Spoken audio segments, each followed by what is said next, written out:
philanthropist. Noun. A person who loves humankind in general.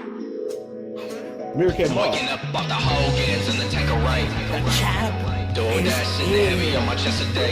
In the kitchen, check the fridge, something's missing. Can't my special sauce, shit got me lip licking. Check my phone, it's Swaggins and OIC. They like my red shoes, playing referee. Directing the masterpiece that is my life. Holding me back when I try to kill my wife. In the office, greeted with the stench of old feet, Italian grease. Shit got me feeling nauseous. Stepping over wires, arcade sticks and capture cards. Boot up OBS on Windows 8, man, I'm working hard. I'm just a small guy, making 5 bands on the hour. Every hour I'm devouring. Don't you play me, cause if you play re, I'll make you publicly apologize until you say please. When I sit in my chair, I'm swaying like a metronome. Keeping time until you tip me, that's a business probe. When I look at chat and see no one is talking, I'll just call your mouth drooling idiot for just watching. When I end the stream and see I only got to 50, I'll end the record and beg you please tip me. To the remaining 200 people to the acoustic stream. If every one of you tipped $1, that'd be a really big dream, thank you. Will I ever take accountability? I don't know, but I do know that the tips go, gotta grow. It's a struggle running 2 channels, now 3, but I'm a crowd-funded individual, so it's not free. You ain't got the answer, Sway. Ladies and gentlemen, Fuck all you hoes! 3 channels, yeah, I need to make that money back. Got a big gin in the line, trying to cut it back. Got an improved setup if you wanna call it that. Got my big bitch flannel with the hoodie in the bag. I'ma beg a couple dents where they wallet tag. Could've had that 50K, but now I'm not a part of that. Never called at the right time, so I waddled out. Put a couple Hogans and went and got the bottle out. Staying out of drama, that's what I'm all about. Side scrollers set me up, they just did it for the clout. I really need support, I really need it now. But I won't go and get a job, cause I would rather be a clown.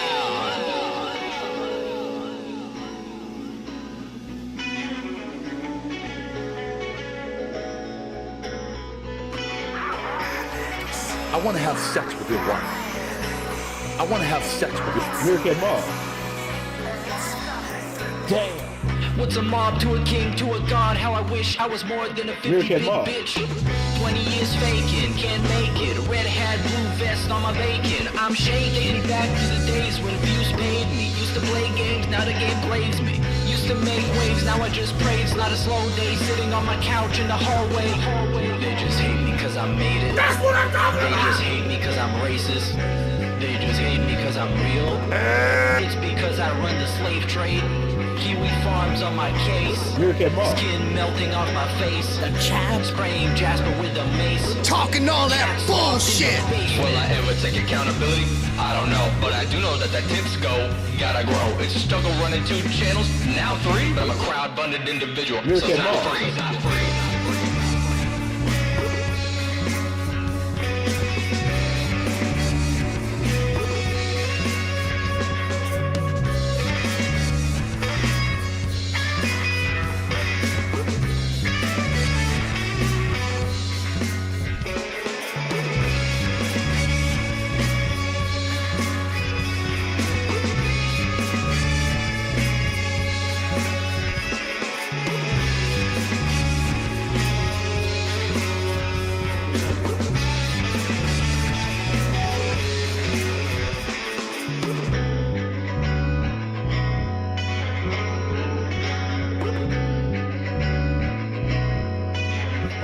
Check. One more song and we're gonna go. Good time go. Good time recap. Oh, this is gonna be all over the place, man. Okay, listen to this. Eat shit out of my ass. Give me your mailing address. I want to mail you a spoon. I'm tired of people saying that because I am who I am, I can't eat shit out of my fucking ass. Eat it. Kiss my fucking ass. It lick my balls. Eat it. Fucking eat it. Oh, he's doing a meme. Oh, that's his cringe. Eat it. Eat it. I am fucking based. Fucking eat it. Shut the fuck up. Take your fucking ass and eat it. Eat it. Kiwi Farms. I want to mail you a spoon. on a daily fucking basis. Phil's a racist, Phil's a sexist, Phil's this, Phil's that. I am who I am fucking based. Eat it, kiss my fucking ass, and lick my ball. Eat it, fucking eat it. I would make like 1 million of these songs if there was somebody to get the sound clips. Eat it. If they did that, I got no problem doing the music. But the fucking sound clip shit, it just kills me, man. It's so annoying having to do that. And that's considering that we got Pig Pig Go. Imagine if we didn't have Pig Pig Go. That'd be miserable. Eat it. Eat it. No, I don't want unpaid staff. I straight up want slaves. I want to be Tony Hawk Pro Slaver 5. That's what I want to be. I want to have people to do everything for me for free, and I put it on the internet, and I put ads on it. That's what I want. Baller alert. Anyways, here's an intro. Ladies and gentlemen, introducing the chocolate. Yes. Meerkat Mob. Yes, brother. What's up, brothers? Welcome to the Swaycast number 32. Or I don't really know. But anyways, today we got a lot to recap. I don't even remember when the last time I was streaming was. I don't even remember what happened the last time I was streaming. Did this guy still play Baldur's Gate 3? I remember he ended up in a gay relationship with a bear man. Then what else happened? Oh, he had a birthday. Yes, I didn't watch that. Good thing we had Tevin on TBS 100 to explain to us what actually happened on his birthday. It's absolutely fucking miserable. Baller alert. Attention. Attention. Now is the time to invest in divorce coin. No, that's scammers immediately. Higher that Pig Roach's hairline. Cat Immediate shows scams. No love or support on their wedding anniversary. She is too busy playing video games downstairs. Oh, yeah. We're about to dive into that. Apparently, she has a job now again, even though I don't know. I had completely clocked out of this whole cat having a job situation because she was just free all the time. She was playing games like 24/7. So I don't even know what happened with that. So hopefully in this stream, we're going to clarify some of those details, some of that information. I got a bunch of clips, and I was also considering watching the actual stream segments because, you know, we got the OP Boon Cuck who's making the timestamps anyway, so at least somebody's going to be using them for once. But I think we're going to start with literally just some random clips of stuff. As many as possible, as toxic as it's comprehensively possible.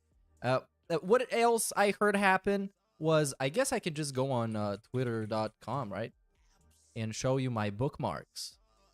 Because unlike other people, I don't bookmark attractive women. I bookmark Dark Side Phil. So yes, we got this shirt that is like, why? Why? Literally. It never ceases to amaze me that this guy doesn't have a single piece of clothing that makes him look not terrible. Like, everything looks weird on him. Everything. God damn it. Then this one is great. And I guess that's all, right? I haven't really... Oh, because this is my other account. This is the sock account. This is the burner. So I don't even know what to show you. Let's find somebody and steal clips from. There we go. This is Poems. Let's see what he got. So, there was this whole thing about the interview, the documentary. I think we can start off with this. Because this is some random commentary about, like, why the documentary didn't happen and what he wanted to get out of it. And I think I got a couple of things to say about that. So let's just start off with this one. First super chat of the night from Big Boss. When you were deciding to make the documentary, were there any preliminary questions that got you to remember being good, interesting, or new? See, here's the thing. Like, there's nothing that I'm going to say or do that I think would be super interesting. It's more about the angle. And the angle? Essentially, this documentary that was going to be made about me. I already said all this publicly, by the way. This is no new information. But the documentary was going to attack it from the angle of, well, here's everything everyone says about Phil. Here's all the reasons people hate Phil. And right? here's why he's so great. Reality, are any of these even... Oh my god, what is up with his fucking audio, man? What the hell is with this? How am I supposed to hear him? that bad, even if they all were true. All right, let's assume everything's true that everyone ever said about Phil. No, we only need a couple of those to be true for him to be a complete piece of shit.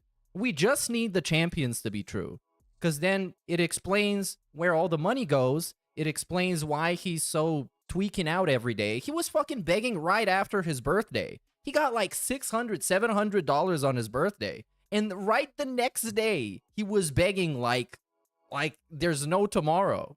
He was begging like he was going to be deployed to fight in the trenches. Goddamn. So even if that's true, it clarifies, okay, here's where the money is going. He is a liar when he begs for money to pay his bills. He's just investing them into Hogan NFTs. So, yeah, there you go. That's the one thing that needs to be true. What are the other things that people accuse him of being? Being a drama queen, which he is, because he's fucking, he's instigating drama with everybody. Racist, I guess, judging by some of the jokes, you can insinuate that. But even if that's not true, it doesn't really matter. Of course, he's not being accused of murder. He's not being accused of being a fucking pedophile or something that people take super seriously. He's just being accused of being a scumbag. And at this point, everybody knows he's being a fucking scumbag because he shows it on a daily basis. So I don't really know what kind of a documentary can exist that is gonna present him in a different light. Is any of it really that? Maybe the angle can be, well, he's a scumbag, but not all the time. Sometimes he is nice and says people in his chat, good morning, and tells them that he's gonna see him later when they leave. Bad that people should really be like hating him so much and wishing him harm and doing okay, the whole wishing harm stuff or wishing death on somebody, I've never understood the whole like hype around it. It's literally just somebody thinking something to themselves. I don't get it. Unless you take some kind of action or you try and convince other people to take action just because you don't like this guy, there's nothing wrong with it. They've done wishing bad things to happen to this guy who actively is an asshole is nothing bad. Is him and his family members and all of that, right?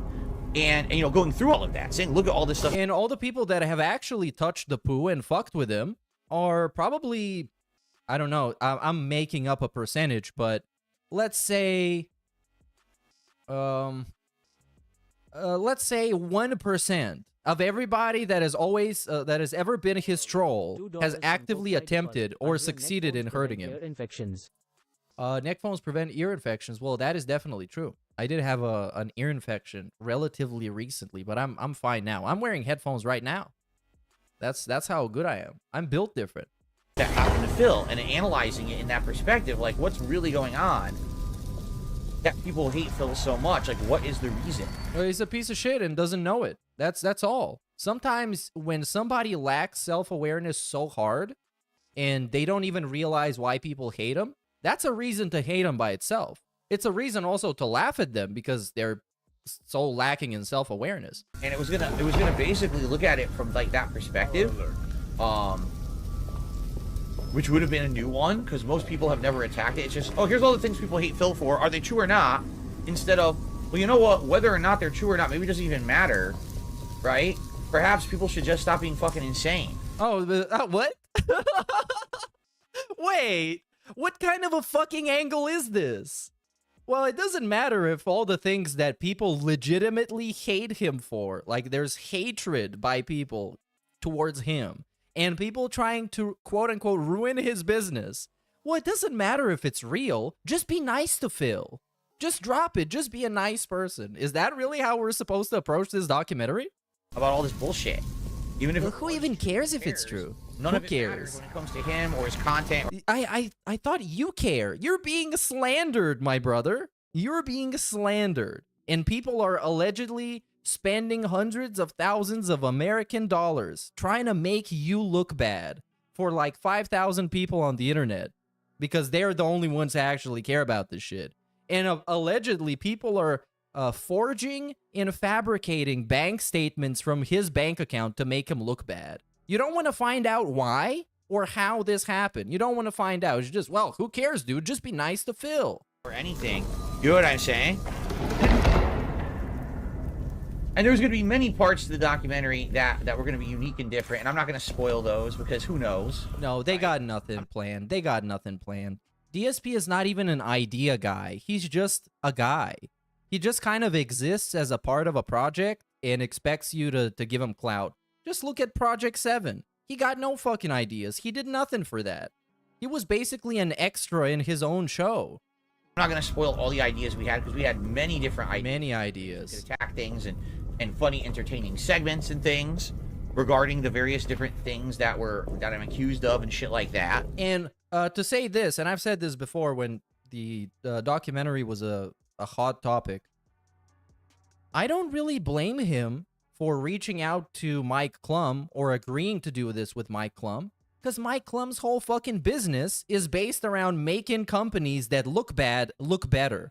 And that's something that he could have used. Of course, it's going to be as effective as a Kitchen Nightmares episode, where the moment Gordon Ramsay leaves, everything is back to being dog shit. But it's still, at least it was worth a shot. And he figured it wasn't even worth a shot, because the only people who were excited about it was the trolls. Okay, but in essence, I think that's the truth of the matter, is that the things that people accuse me of or are so angry about aren't actually that bad. $2 from... They're not that bad. Is a groomer, scammer, and e-beggar. Take your pick. Yeah, well, the groomer thing is still... It cannot be proven. I would jump on that bandwagon if it could be proven. My statement, my position on that was always that Pandali didn't even have to be groomed. She was already a fan. She already liked him, and she already had a pre-existing, what was it fucking called? Pre-existing parasocial relationship to him. So where she was biased to like him. And that's why I think he even started dating her, because it was fucking easy. He didn't even need to pay any attention or any effort into making her like him. Even if that's the same way that he got Kat too. They were all true, which, by the way, I've told you. And again, even if they were all true, they weren't even bad. They're not, right? But even if you don't... Oh my god, the audio is dog shit. Everything that's ever been said about me is true.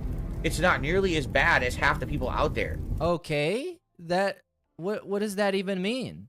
Just because it's not as bad as fucking Jeffrey Epstein means that you should just leave him alone? That's the logic that I never understood. I'm not exactly following Phil to make him fucking repent for all his sins. I follow him because his sins are funny as fuck. Right? It's like, why do people hate Phil so much? Like, because he's a piece of shit. He doesn't even know why people hate him. That's the main reason. Is going on that day? Because he's a piece of dog shit on a daily basis. LT might have stumbled across Panda's boyfriend before Phil last night in a Facebook post. I pray it's true if it hasn't been debunked already. He's researching it, I believe. So what about that? That Pandali had a boyfriend before Phil? I mean, I don't find that hard to believe. I don't know if there's more to it. I don't know. Also, I stay off Facebook. Facebook is crazy, bro. Every time I see something about Facebook it's just like, it's like I'm looking into a different universe. It's actually insane. People hate him so much, doesn't seem to make much sense. In which case, that's correct. It doesn't. It's just basically people going crazy, over obsessing, or running with a meme to hate me. Rather than it being about, wow, I really hate this guy because he did awful things that are deserving of this level of awful hate. Well, the thing that is crazy is that... It's a breath of fresh air to hear your opinions that's factually fucking based. I was going crazy hearing this yesterday, like you delusional boz. I miss the where when confronted he looked like he would cry. I want to invade the Snort Fort. Hey, don't say that. Don't wish him bad. Because that's bad. And you're a bad person. And you should be banned. I'm banning you right now. But yeah, big ups, Yosef. Thank you. What was I gonna say? What did he say last? Of awful hate. You know, it's a very different situation. Like, some of the other people out there that are considered lolcows or... And of course, but Phil, I thought you're not like them. I thought you're not like them. And now immediately comparing himself to like all the other bad people that are considered lolcows. People get harassed all the time on the internet. Man, some of the things they've said... And, oh yeah, I remembered. The thing that I wanted to say was that around the time when the interview happened, around the time when the documentary happened, people were lining up to talk to, respectively, Craig and Mike Klum about why they don't like Phil. It's not a mystery why people don't like him. They're very expressive in their feelings. They make it very clear why they don't like him. And for different people, it's different things. Sometimes it's because he acts like a piece of shit to the people that support him and pay his bills. And he bans them and he fucking pretends to be taking his feedback and instead is just using it as an opportunity to shit on people. Sometimes it's his complete lack of self-awareness. Sometimes it's his fucking hypocrisy that he can do a bunch of stuff that other people are doing that he shits on for them doing, but he can justify doing it himself. So yeah, there's a million reasons, and people are very outspoken about what they think the reasons are, and that's why there's so many people talking about him. So this whole idea of like, dude, I don't even know why people hate me, this is complete bullshit, and it could be debunked immediately. You don't need to make a fucking documentary about why people hate Phil. It's already out there. Just go look it up. And then you're like, wow, unforgivable, can't believe it. I mean, it's like, really, that's all Phil ever said? That's it? That's the reason people hate him? But again, I feel like it's just the meme. The meme is overpowered. The meme, of course. What is the meme? Like, hey, big ups Danny the DK for the membership, dude, and big ups Mr. Extravagant for 13 months. 50 Norwegian krona from J-Dog. Phil is a kaleidoscope of bad traits. He's collecting bad traits like Thanos collecting infinity gems. Yeah, literally. I've said this before. Because a lot of people end up being compared to Phil. And to me, being compared to Phil is something very specific. Because he is a compilation of almost all of the bad human traits you can have. Almost all of them. Almost all of the 7 deadly sins. So when you compare somebody to Phil, you're just comparing one of those bad traits to one of his bad traits. Because if you want to have like a full comparison, like a direct, this guy is like Phil, he needs to check multiple boxes. $4.99 from Raman Brahman. He has lied for years and been exposed. People still bother him because he refuses to admit fault until years later when he is put in a for. Yep, and that is his curse. He will never be able to fully realize why people dislike him, and people will progressively dislike him more just because of that. So yeah, it's interesting. It's a hell of his own making.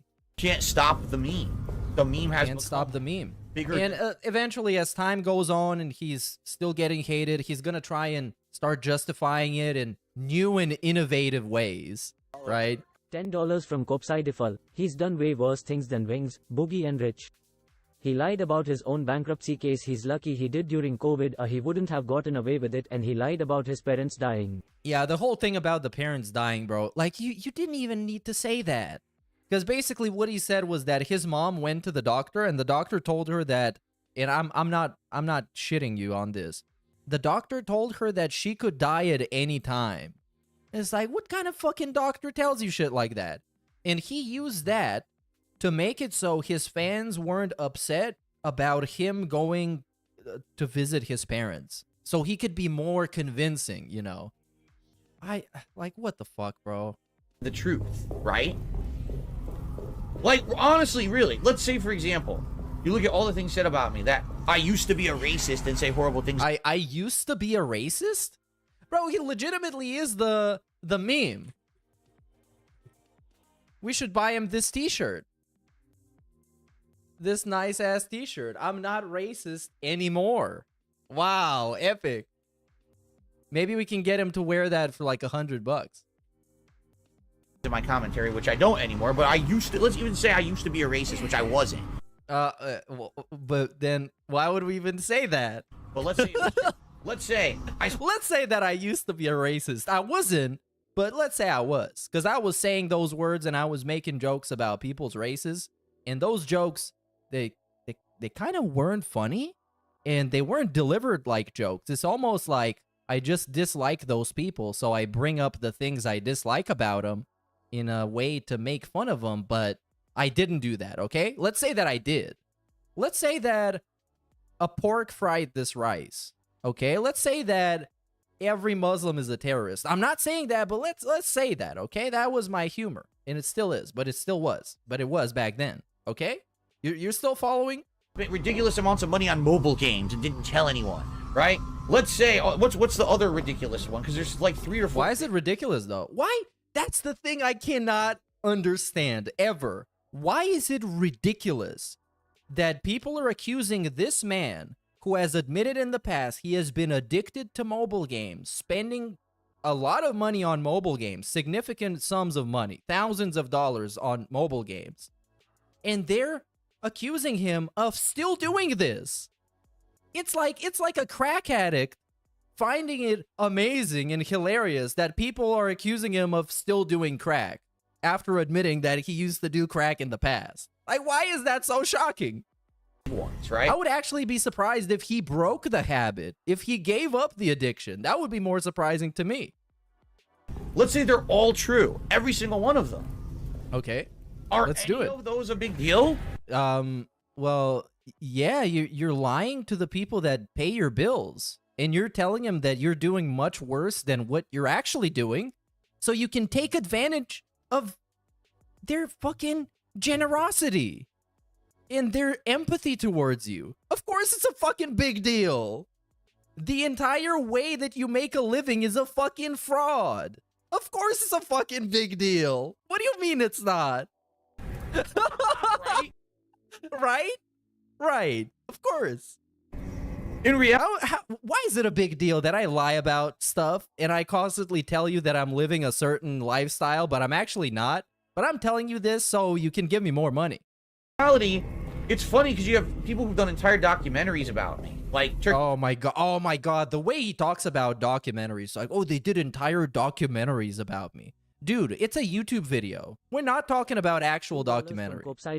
Every single one is a big deal cause you're lying. Yeah. And not even, I wouldn't even say the Mike Klum videos are documentaries. It's more of a Shane Dawson documentary than a real documentary. Because, like, real documentaries are films. It's not a fucking YouTube video somebody did after reading a bunch of kiwi farms. And literally at the end of the negative documentary he makes, he says, but Phil, I don't even get it because Phil's kind of boring. I don't get the big deal. He's right. Like, he's literally 100% right. So you're boring? What? He's right, dude. I'm fucking boring. Stop caring about me. Like, he's literally 100% right. There's nothing super interesting about the hate against me besides that it exists. I think more fascinating than whether the hate is warranted or real would be, why are people so obsessed with it? Right? Like, oh my god, what is happening? Why are we in the trenches, man? At least fucking pause the game. Obsession, right? Why are people obsessed? Why I am obsessed with him is because he fucking entertains me. And he's really good at that. And I get entertained when bad things happen to him because it's so goddamn funny the way he reacts to it. If he was reacting to it differently, I wouldn't care about him as much. And that's it. He also has a lot of lore that is centered around him. And a lot of other people that get caught up in the crossfire. And yeah, that's why. It's just a fucking interesting guy. And part of why he's so interesting is that he has no clue why he's so interesting. And he thinks that he's interesting for the entire different reasons that he's actually interesting. That's what I... $2 from Kopsai Defal. He didn't even realize he just admitted he boring. Yeah, but he said... Then after that, he said, well, there's nothing interesting about the hate against me. So it's not, he couldn't even say that I'm boring. It's like people hating on me is boring.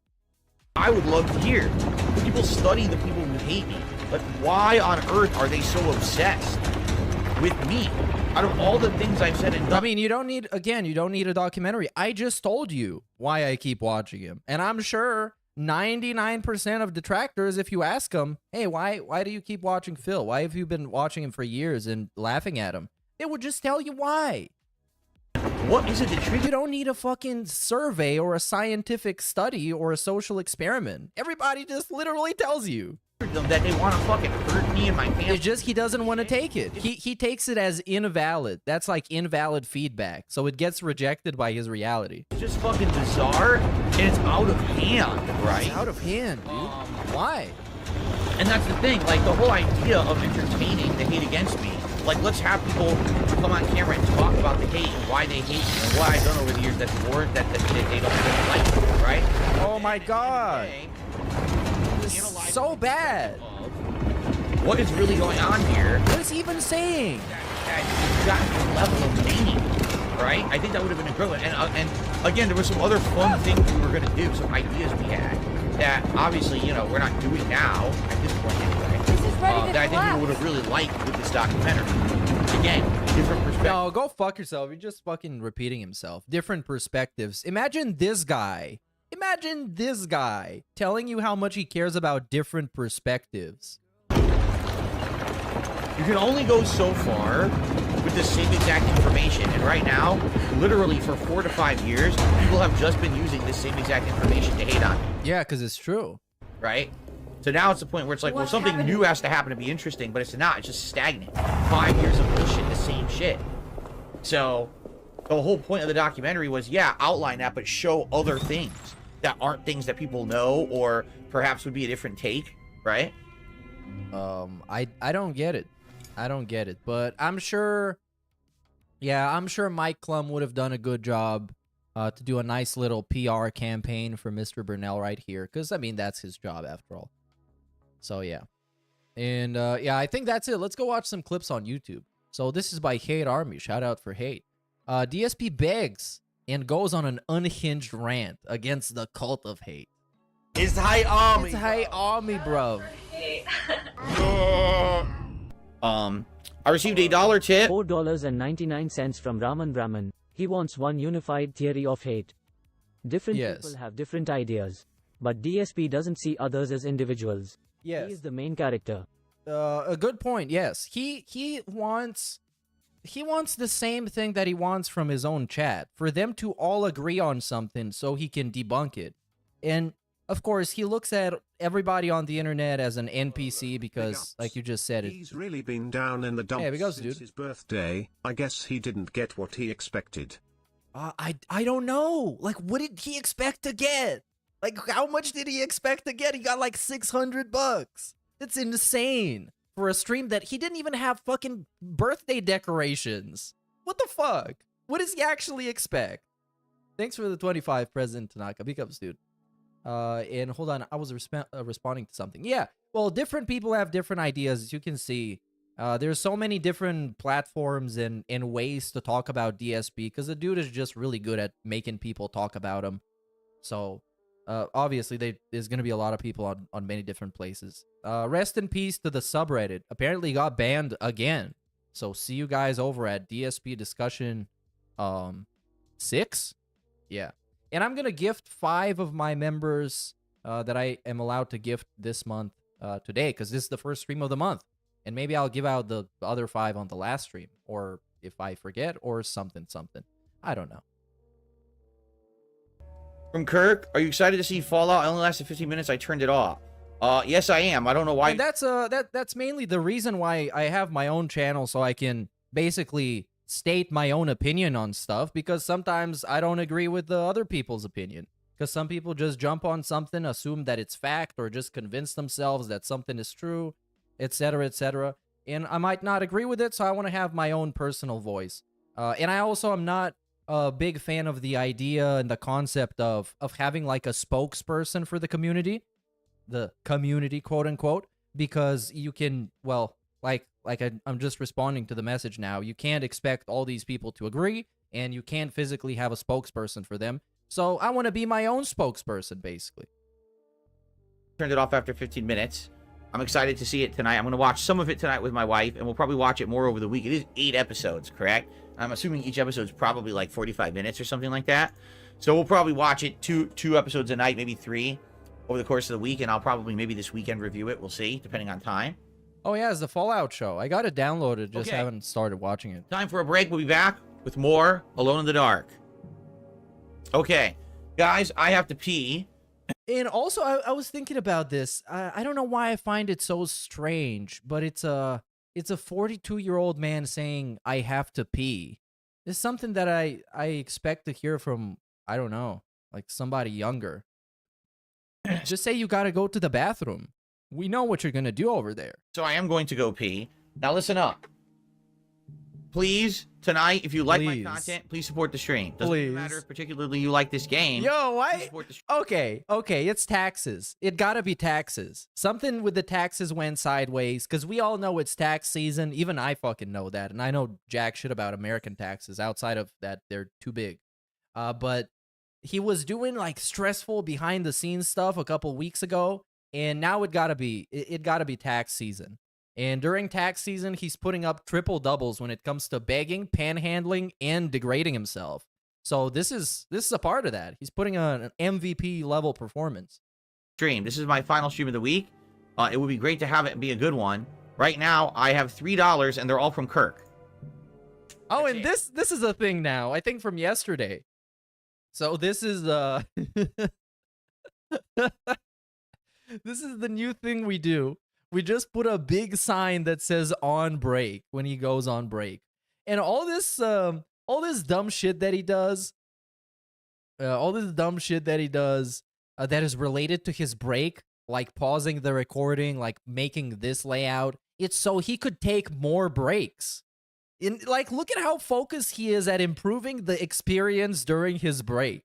It's like, bro, you got to worry about literally everything else first. Literally nothing. No memberships, no gifted memberships, no super chats, just $3 from Kirk. Oh no. So, there's lots of you here. All right, it would be great if you like the content, if you could support it. I'm only doing a few streams of this to wrap it up to the second half. $5 from Iviga. Fun facts about the guy. He needs that money. He really, really does. Loves whale tail gin. And he personally really likes nuts. That's about it. That should have been like half of the documentary. It's like, oh, you get to learn about Phil. And then Phil is like, well, yeah, I like paying my bills. And sometimes I like to drink a little bit of whale tail gin. And, you know, I like nuts. They should have stretched that out for like 35 minutes. Almost done, actually. And then when it comes down to all the things that are supposedly, allegedly making him look bad, they just say, well, you know what? I realize that that's just not very important, regardless if it's real or not. Like, I just kind of don't care, okay? Who cares about it? It happened like a year ago. We're more than halfway through my first run. Whereas we get to chapter 4, we're in the home stretch. So, and I think we're going to get to chapter 4 tonight, actually. $2 from Kopsai Defal. Cult leaders didn't recognize individual thoughts. Like, I wish I could compare him more to a cult leader, but I just can't, because he's not charismatic enough. He is... I wouldn't even say like the Walmart version of a cult leader. He's just not a cult leader. He's terrible at this. He's terrible at manipulating. It doesn't matter if you don't like the game. Me or my streams, just give me your money. I have bills, taxes, and a cat to pay for. Yeah, basically that's it. And we got more taxes now. So, and more cats. And more bills. And more everything. Please support it. I'll be right back. It's bills overload. The bathroom. And it's like, I also don't get the whole concept of... you know, begging for money and then leaving. I don't get it. At least beg for money when you come back, because you just came back and you're about to show people why they should support you. You're about to show them the value you're going to give them for their support. But he's like, yeah, well, tip me, and then he fucks off. I don't get it. And he's just gone.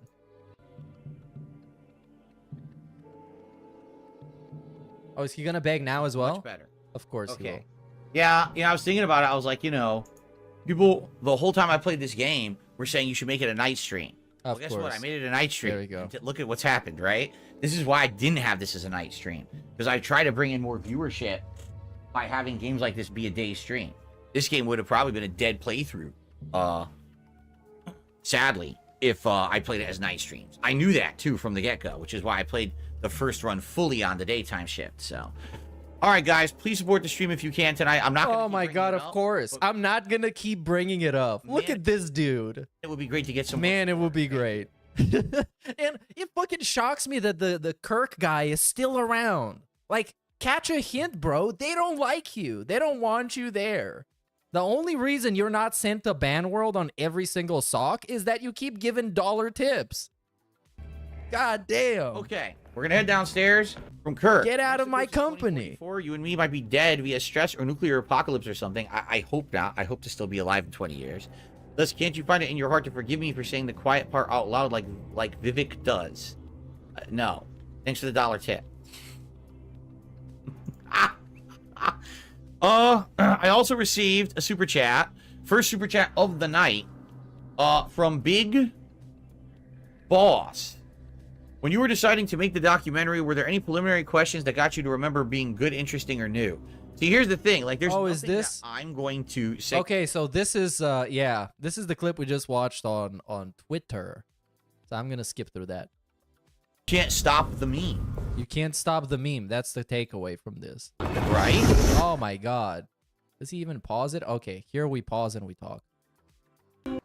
So anyway, Big Boss has done another super chat. He says, honestly, just off of what you're describing, the documentary sounds incredible and a unique take and perspective you don't often see or get. No, Right. it's not a unique fucking take. You get the same take every fucking day on the Level 1 podcast.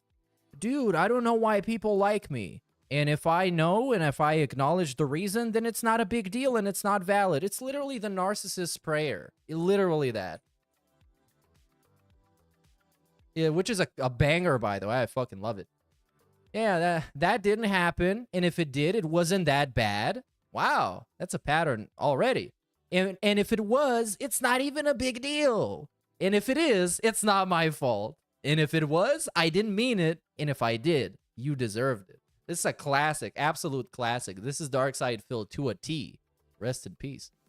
What you end up seeing 9 times out of 10 with these documentaries about me is just reiterating the same shit. The same controversies. So, wait. If they're reiterating the same shit, it almost seems like people have agreed on the actual story that they want to tell. They are pretty conclusive. Because if things were the way that he describes them, like nobody can even agree about why they don't like Phil, then why is the same information in all the documentaries? The same negative memes, the same shit.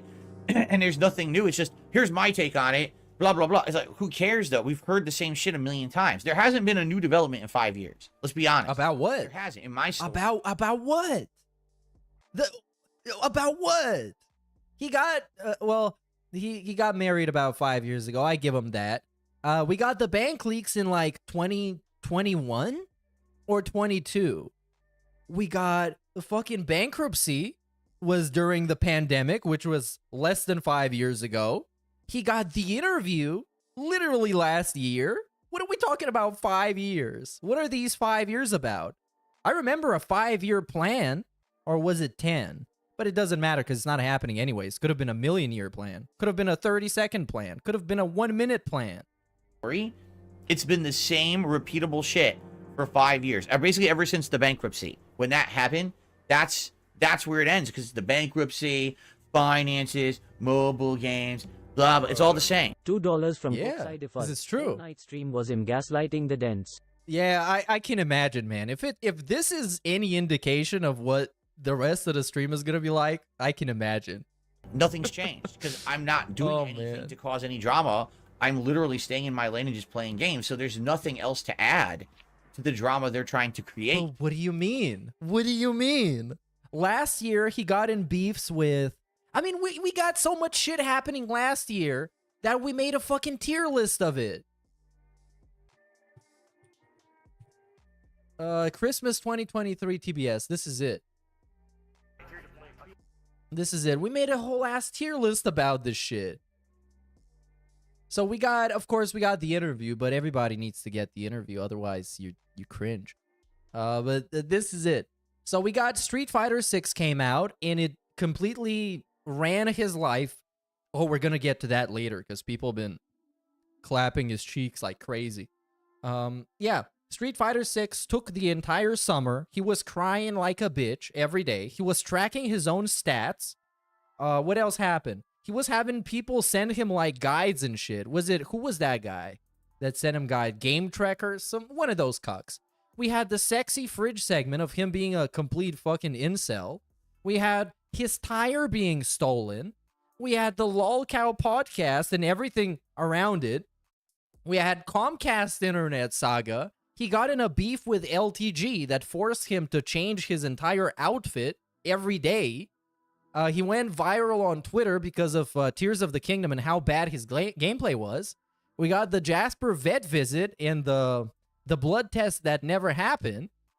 He was sick for the first time in like a million years. He opened up the whole fucking React channel that is still going on. I would say it's going strong, but it's not. And all these other small things, you see, the 15 years celebration, the plastic bag theft, the Firestone invoice, his Discord leaking of him like talking about how lonely he is and how lonely it's in the fucking Discord. Just like so much shit. So much shit. So what they do is they just go in circles now with the same bullshit over and over. Really? It gets so tiring. It's just exhausting with the level of shit that they just keep repeating. It's getting rough out there. Great stuff. Everyone, thank you so much. Have a good evening. I thank you all for relaxing, hanging out, supporting me this week. Like, I don't even know how he expects people to criticize him. I don't even know. I know he doesn't expect them to criticize him because he's flawless and he's beautiful and he's gorgeous and he's focusing on his sexy. But of course, he said multiple times, yeah, sometimes my detractors are really chill and they give me constructive feedback. But then they made a fucking like a documentary trying to be as fair as possible, and now it's like they're just cycling the same shit over and over again. Yeah, because it's fucking true. Birthday of celebration we had, and I'm looking forward to another fun week when I get back on Friday. Everyone, also, one final thing, I'll be watching the Fallout TV series with my wife over the next several nights, and if it's good, I'll be reviewing it. If it's bad, I'll probably still review it on DSP React, so keep your eyes peeled for that as well. Okay, this shirt is not terrible, but I think is a little bit too small. Okay? Thank you all. Please have a good evening. And also, just like, it doesn't fit. I think I figured it out. I think the whole, like, professional collar shirt aesthetic simply doesn't fit the background. Because the background is like a daycare. The background is like kindergarten. And when he was wearing those, like, Super Mario, Zelda t-shirts and stuff like that, at least it makes some kind of sense in the context of the background. And now it just seems like some dude that was about to go to, I don't know, all-you-can-eat buffet or something, who just stumbled upon this room and is just sitting there looking awkward. All on the other end of it on Friday. But in the meantime, be safe and have fun. See you Friday. Peace out, everybody. Look at the way you got a peek. This is so good. On Friday. But in the meantime, be safe and look at this. The professional guys like, oh, I have here, you guys. Have fun. See you Friday. Peace out, everybody. Yeah, peace the fuck out. Let's see what else we got. So this was the whole gimmick with you know, what if let's imagine that I used to be a racist. Is that a big deal? No. Yeah. So everything went wrong in Seattle. I think this is him reminiscing on why he moved and all this shit. And I'll get there eventually. But I want to focus on some of the hotter stuff now. The Sweet Baby Inc. controversy. Let's do the thing with Rich first. Because Rich ended up deleting his Twitter for some reason. I don't know. I actually don't know. But DSP does. So he's going to tell us all about it. On Twitter, I DM'd him and I said, Hold on. What happened with that? By the way, if you guys aren't aware, Snow Carl just doesn't come around anymore. This is not Snow Carl. This is someone who, this has been a joke name of theirs. Yeah, forever. this is Fraud Carl. Snow Carl is gone. And, you know, it happens. So, we'll miss you, Snow Carl. Sorry we haven't seen you in ages. Wish you the best. Okay. Well, I'm going to read it. I'm going to respond. Yeah, why did Snow Carl not show up anymore?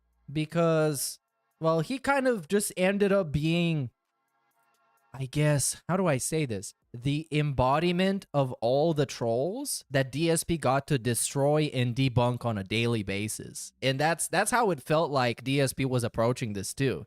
It's like, oh, Snow Carl sent me $1.50. I'm going to shit on this guy. And it came across as like Snow Carl having a humiliation fetish or something. And then this fake-ass Snow Carl shows up, who is terrible, and he has no idea what to, like, how to bait him into talking about stuff. I promise you I'm not going to cause any drama. Okay. Did you see Review Tech USA has deactivated his Twitter? It looks like your trolls became too toxic for him after he decided to pick a fight with them because you decided to cancel the documentary. What? Where? Why are we assuming this is the context why he deactivated his Twitter? Why are we assuming this? Because this whole shit with like the fucking documentary being canceled bullshit, this happened like months ago. Months ago. The latest thing Rich got himself in was with Jay. What the fuck? But of course, I think this guy sent him this kind of a message to kind of inject DSP in this whole situation. You want to know the funny part about that? I know absolutely nothing about that. Why is this clip 9 minutes long? At all. And let's see what he actually knows. So we start off with, I know nothing about that. And now he's going to know a lot of stuff somehow. I don't know anything about him arguing with my trolls. Yeah, that happened. Documentary. Yeah, definitely happened. Because he was on like a collision course for the garbage bin for a while before he actually reached the garbage bin. But that was one of the first dominoes that fell. Because this dude was so fucking funny, dude. Because there was this clip of him saying that he's like a top level detractor. He's right up next after Tevin. And he was just like sitting there, this stupid fat ass, smoking weed and feeling smug about himself. And then people made fun of him. And then his own fan base started making fun of him. And now everybody's making fun of him. And he's not even on Twitter anymore. Like, what does that have to do? What? That doesn't even make sense. So I canceled my documentary for various reasons. As I've explained to you guys, the reason Oh my God, we're going to talk about this again. Number one, I did feel like I was biting off more than I could chew. Especially with everything going on right now. I wanted to launch the Throwback channel this year. I wanted to bring my wife into my content again in some capacity. And with everything else going on in my life privately as well, also balancing that with a documentary, it felt like it was going to be too much and the documentary was going to end up sucking. And what's the point of doing it then? The other half is, as I've told you guys, I feel like the only time that I should do a documentary is if I feel like I absolutely need to tell my story to the world and it's near the end of the story, right? Oh my God, bro, your story sucks. The story's not over.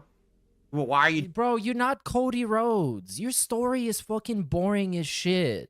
The stories about your drama are infinitely more entertaining, and everybody wants to hear about that. Your story, the actual story of Darkside fucking Phil, nobody gives a fuck. He's as mediocre as you can get. He went to school when he was a kid. He played some fighting games. People laughed at him. Then he jerked off on the internet and made some YouTube videos. That's the story. We don't have an inspirational, motivational TED Talk level of a story. It's just this dude thinking he's the main character of life and nobody else agreeing with it. Documenting it. It's like it's still in process, correct? And I feel like I am. I'm in the middle of a lot of stuff going on, that the process will be different over time. So why do it now? In addition, if you didn't notice, when I announced the documentary, basically who rejoiced? My troll. J-Dog. DSP should finish the story all right. Oh, I think he already finished the story once, and yeah, we didn't like how that turned out. Because, you know, we still don't know where the load went. It wasn't my viewers. It was just basically people who trolled were loving, oh, this is great. We're going to get all the inside info on Phil's life that we can use to hurt him. And we can make fun of him even further forever. Yeah, but we're going to do that anyways. Phil, you need to understand this. If it's not me, if it's not Iviga or everybody on TBS or Hate Army, there's going to be new people that don't know about you who are going to get introduced to knowing about you. And they're going to keep it on unlimited, forever, always, always. It will never end. Other than being, oh, this is fascinating. We'll get to learn about new aspects of Phil. Nobody cares about new aspects of Phil. He's as two-dimensional as a human being can get. What are new aspects of Phil that nobody knows about? And get to find out more about what his life is like. Well, what his life is like. He sits around, wakes up in the morning, rolls out of bed, starts streaming, stops streaming, probably jerks off, perhaps has a meal, then streams again, then stops streaming, then plays video games on his phone, then goes to bed. That's Phil's life. That's it. That's it. He tells us every day. We know. What he's been through in his journey. What he's been through in his journey. Everything there. It was more like... His journey. Bro, how important do you think you are? Haha, more ammo. Like, his journey has never been less important and significant and meaningful as nowadays, as it would be nowadays. Because nowadays, everybody is a fucking YouTuber. It's not prestigious anymore. It's not a you're lucky to be given this opportunity type of thing. Every 12-year-old with a microphone can have a podcast. Every 12-year-old with a laptop can stream Fortnite. And they can blow up and have literal millions of people watch them. Your journey means nothing anymore, dude. It means nothing. Especially when there's people with the same journey that are infinitely more popular. Go look up PewDiePie. He has the same outline of his journey, but it's way more interesting. He thinks he's Cody and needs to finish the story. Bro, he can't even finish a video game. What are we talking about? He's crying about not being able to finish Baldur's Gate 3 and it ruined his channel. Like, give me a break. To razz him and hurt him and do whatever we can to fuck. By the way, the word razz, yesterday I looked up what it meant. To razz someone. This grown-ass man, by the way. To razz. Tease someone playfully. This dude, grown-ass dude, is telling you that people are teasing him playfully on the internet. This is even gayer than when he got matched with a bear man in a video game and they made love together. Like, come on. They're fucking teasing you playfully? Get out of here. Fuck with him and harass him. Stop razzing. Right? So when that happened, I was like, I think this is a bad idea and I think I made the right decision. Canceling it, okay? I have no clue what that has to do with Review Tech USA. The only thing I can say is, as we all know, Rich has been a man obsessed with me. $2 from JWusau 989. Will Alt P Butterfly down his curating skills to his son? The curating? I don't know. Maybe we're going to have an audition for curating skills, and that's how we'll be able to pass on. So many years and used me not only as the butt of his jokes, but as a way to get cheap content. Right? Yes, that is true. That is true. But in the end of the day, that's all that Rich does. That's his whole channel, is just like reacting to people's stuff and whatever. So I'm not shocked. But like, when your own fan base is telling you that you're doing too much of this and they don't like it anymore, you should probably stop doing it. It's not intelligent stuff that he does in regards to me. It's him constantly razzing my accident in 2016. Yes, 8 fucking years ago. He still acts like it's something that happened yesterday. Okay? He's constantly bringing up nonsensical stuff so that he can get attention from a very dumb audience. Very stupid fucking people who like that, and then throw money at him for doing it. So it's like the most lowbrow, easy mode way to get attention from dummies who will then throw money at you because they're stupid. And he does it all the time, right? Right. So Phil has never done anything like this. Never. Ever. Only thing I can think is $2 from Jodab. Finish his story.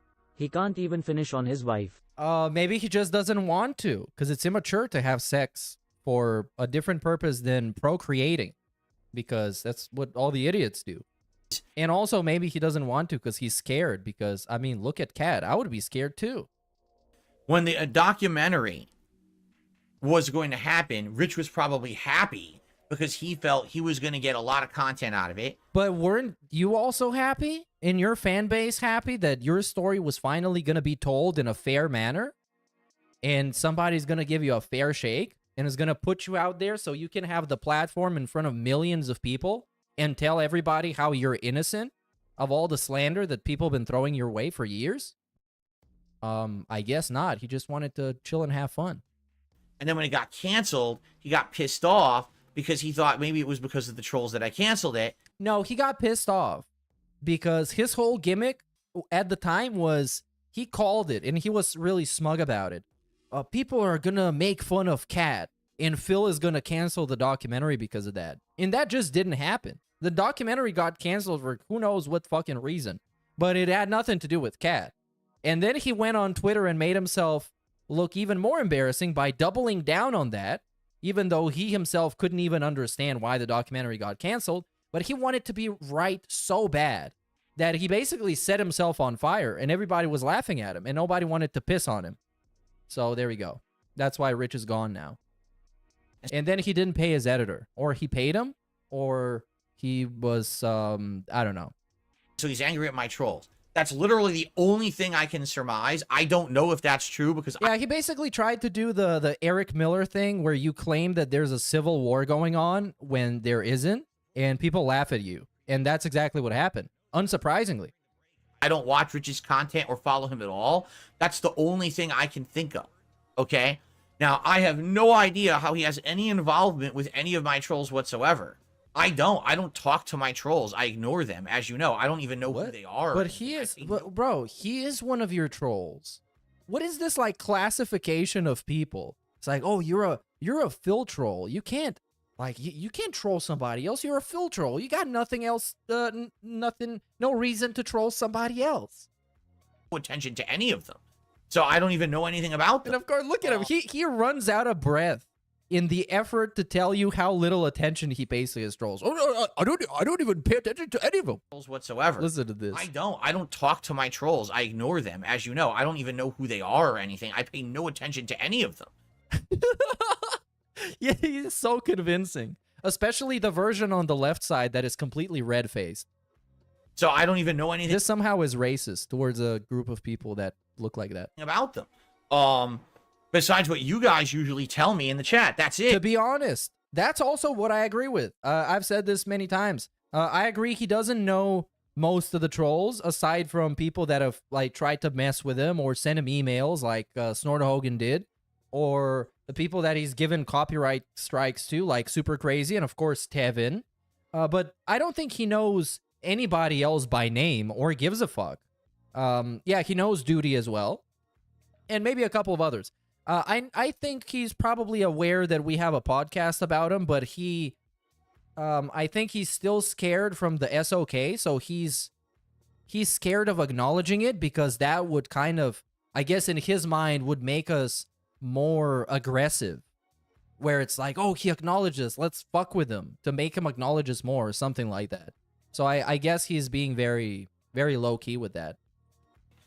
So, to respond directly to this comment, did you see Review Tech USA deactivated his Twitter? No. Why wouldn't I know that? Because you blocked him. Has always maintained an incredibly toxic Twitter. Unlike Phil. And what I mean by that is, he would always post up dumb shit on his Twitter. Like really lowbrow dumb shit for idiots. And yeah, I mean, his Twitter dog shit. That is true. It's one thing if you his Twitter sucks. Most of it is about like people's dicks and stuff. Like talking about being gay. That's it. But he's got the humor of somebody that's a fan of Cumtown but doesn't actually get it. Anytime he would tweet me in a tweet and then do that, I would implying that you need to get Cumtown. Yes, it's very deep, philosophical, esoteric type of entertainment. No exaggeration. End up with hundreds to thousands of the most brain-dead idiots tweeting me for a day. Now, I use my Twitter for business. Oh, yeah, that's why it's dog shit and nobody cares about your posts, because you use it for fucking business. I need to be able to post up my schedule. I need to be able to read important things. I can't have my feed filled up with a bunch of fucking mouth droolers. You just, bro, come on, man. He just talked about using it for business and then proceeds to call people mouth droolers. Come on. You're either, if you're a businessman, cut those words out. You can call them, I guess, idiots or dummies or something more PG, but it's like we're pretending to be Mr. Business here, calling people mouth droolers. Which is exactly what would happen every time he tweeted me. It was a bunch of like degenerates would come out and start tweeting me nonsense all day long that I didn't ever want to see. Okay? So I blocked him ages ago. And apparently he had a hissy fit about it and bitched all over the internet. I got blocked by Darkside Phil. So over the years, I tried to unblock him, reblock him, unblock him. Why would you do that? What is this? What is this shit? Bro, you guys legitimately need to start making out. Because it might actually work out, you guys. It might actually work out. You might have a very healthy and successful relationship You fucking idiots. Because this dude he wants as much attention as possible. So he's unblocking Rich to see like, oh, what is he going to say now that's going to get him blocked again? Oh, yeah, you did it. Now you're getting blocked. And it's his own little like pathetic way of power tripping on somebody, like feeling some power over somebody. Because he legitimately got none of that in any facet of his life. Time that I tried to be nice to the guy. I'm pretty sure he very much enjoys having power over Kat, especially now that she's fat and pretty much traditionally undesirable by other men. She is not able to, you know, cheat on him, or somebody's gonna steal her from him or something. So he feels like he has this power over Kat. Where is she gonna go if she leaves? Is she gonna go on the street? Is she gonna go to her family? Yeah, I don't think so. So that's the only thing he has power over in life is his wife, and that's very fucking that's scary, man. Very concerning and unhealthy. Was a year ago. I heard that his family members, I think his daughter, was like ill and not doing well, and a lot of people told and me of course we do the narcissist thing where we got to bring up a thing that he did that was nice. But when you're bringing it up like that, Phil, that you wish that his daughter would, you know, have a speedy recovery, when you bring it like that, it seems like you only did it so you can bring it up when there's a conflict between you guys. So it seems super disingenuous of you, and it seems super transactional that you would do something like this and then bring it up to make the guy feel bad, or bring it up as some sort of evidence in your favor that you're the bigger person. My stream, so I reached out to him with an olive branch. And this, by the way, happened immediately after the side-scrollers interview, during which they asked him, hey, Phil, have you apologized to somebody that you've been in conflict with in the past? And he, you know, he beat around the bush a bunch and basically said no. And immediately after that, he swings into Rich's DMs and it's like, hey, Rich, I heard something bad happened to you, man. I hope things get better. Yeah, I hope. I'm a nice guy. I'm saying a thing that a nice person should say, and now you should appreciate it. And if you don't, I'm going to use that against you. Okay? And now we're using it against him. On Twitter, I DM'd him and I said, I'm really sorry to hear about that. I hope that things get better for you. Genuinely, it's not, I don't dislike you. It's just you caused me too many problems with the way you act, and I hope that your family members get better. $2 from Frosty. He gets a dopamine hit every time he blocks someone. Yeah, muting people is much better, because when you block them, they can take a screenshot and post it and be like, oh, look, I got to this guy. I owned him so hard, he blocked me. With the mute, you don't even see those people. They're just gone. And they can't flex about it. He said, oh, this, thank you so much. I really appreciate that. Then he literally later that day went on his Twitter and made a bunch of negative posts about me. The same fucking day. Like, what is the context and the content of the post, though? This is a story that is being presented very unfairly, because we don't get to see any conclusive facts about what Rich said. Even though, again, I don't like the guy. I think he's a fat piece of shit. But the way of telling the story like this is very unfair. Because what did he say in his tweets that was so inflammatory and so toxic? So after that, I was like, I've had enough of this guy, and I blocked him. And he blocked him again. I was done with it. After that, I was just... And that's it. So I have had zero interaction directly with Rich in about a year. I don't care about the guy or anything. And as I said, I don't wish the guy harm. I know... I don't know why you would need to say that. Meerkat looking like a plate of robust spaghetti fills. Delicious. In the story is finally getting Tevin to admit it was his fault. Meerkat mob who please talk about my wife. Well, the story is never getting finished. It is going to be the never-ending story. Big up Swaggy Davis. Apparently he's going through a really bad time right now with... Yeah, but, that's the thing. I don't understand. Why would you need to say, I don't wish anything bad happened to him? Wouldn't that be the default scenario where you don't wish anything bad happens to him if you don't dislike the guy? Had zero interaction directly with Rich in about a year. It's so weird that he would say that. I don't care. $2 Canadian from Boat Night. DSP became Leisure Suit Larry. Oh, he kind of looks like him, but he has no Riz. Leisure Suit Larry. Kind of looks like him. But there have been so many different versions of that. He looks kind of inconsistent. But I'm going to pick the one that is the most balding. This is it. Yeah, this kind of the hairline is on point. Put a goatee on this and big tits, and that's it. That's the boy. That's your guy.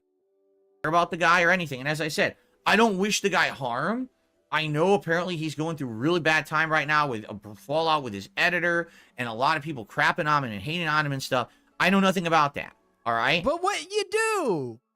I know. Oh, come on. What the fuck? I don't know why he's picking a fight with my trolls. If anything, you would think. But it's like this dude agreed to go on a stream with Jay, the editor. And he knew about the fucking drama. And now it's like, I know nothing about that. Why do you even need to say that?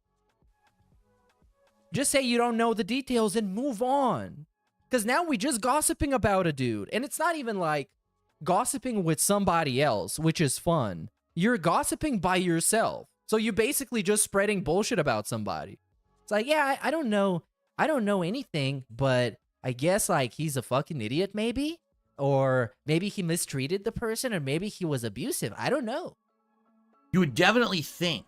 You're not even like gossiping to somebody else. Situation, that every time that you engage trolls, you give them power, and that just makes them get worse. You know what I'm saying? Bro, you literally are wearing this shirt right now because you engaged a troll.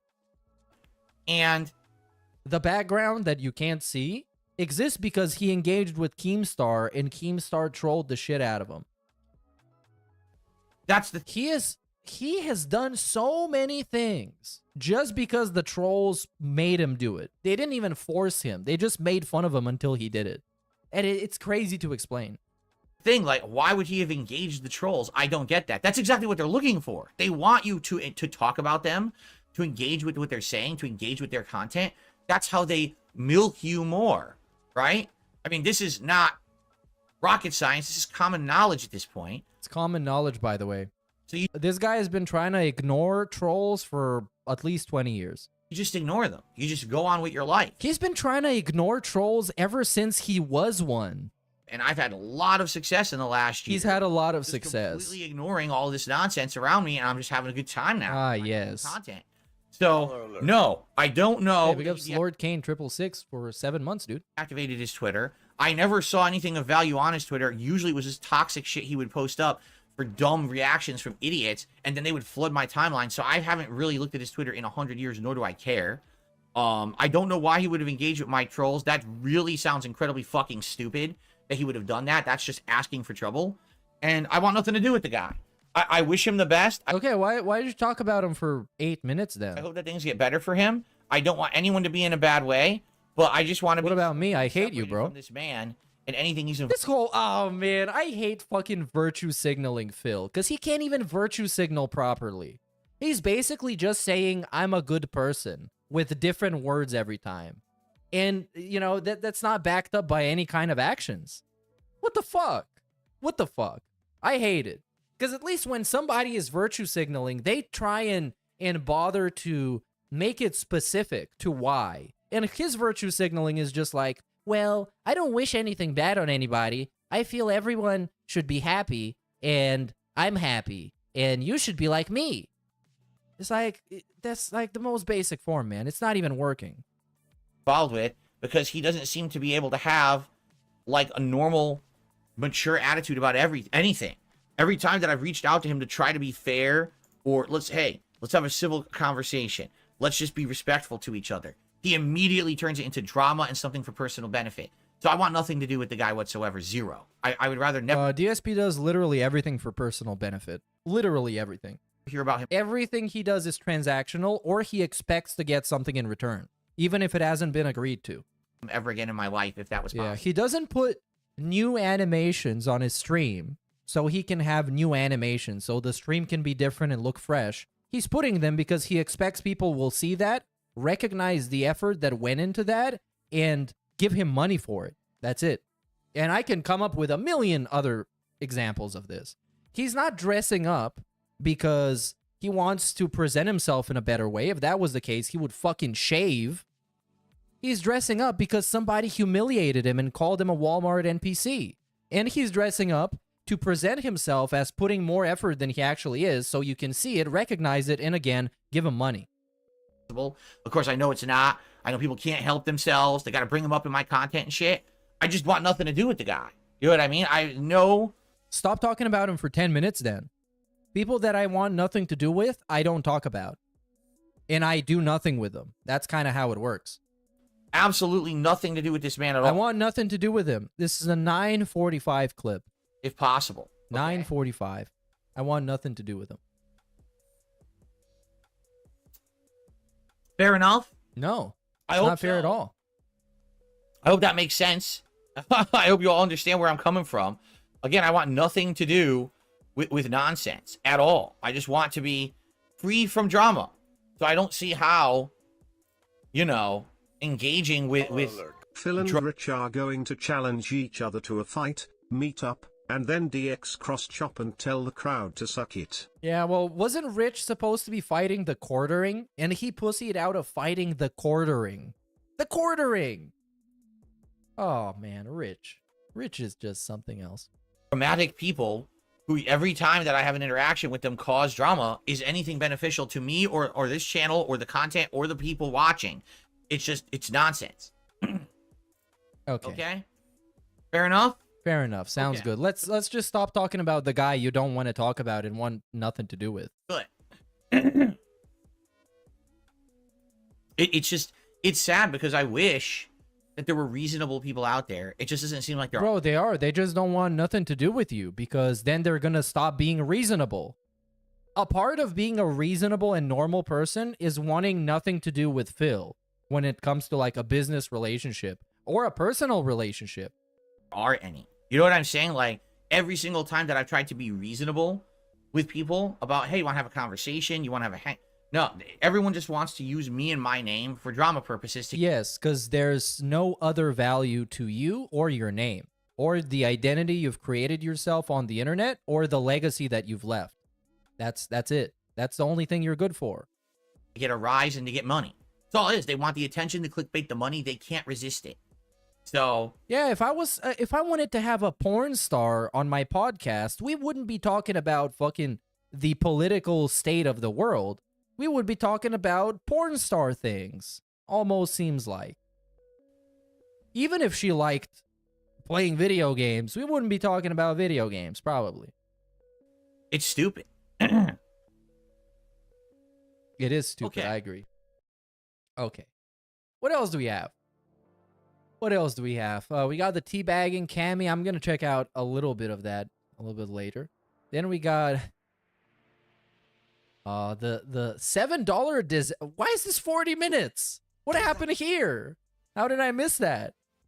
So we got RPG overload is over, but we're sitting on like $7 in total. And we got an RPG overload stream rotation, some like unrecorded segments. God damn, what the fuck? The fuck? Okay, I'm gonna skip the gameplay because I assume it's just him getting salty at things that he doesn't understand about the game because it's a game that has a lot of things he doesn't understand about it. So let's start from here when it's labeled as talking because I want to hear him talking.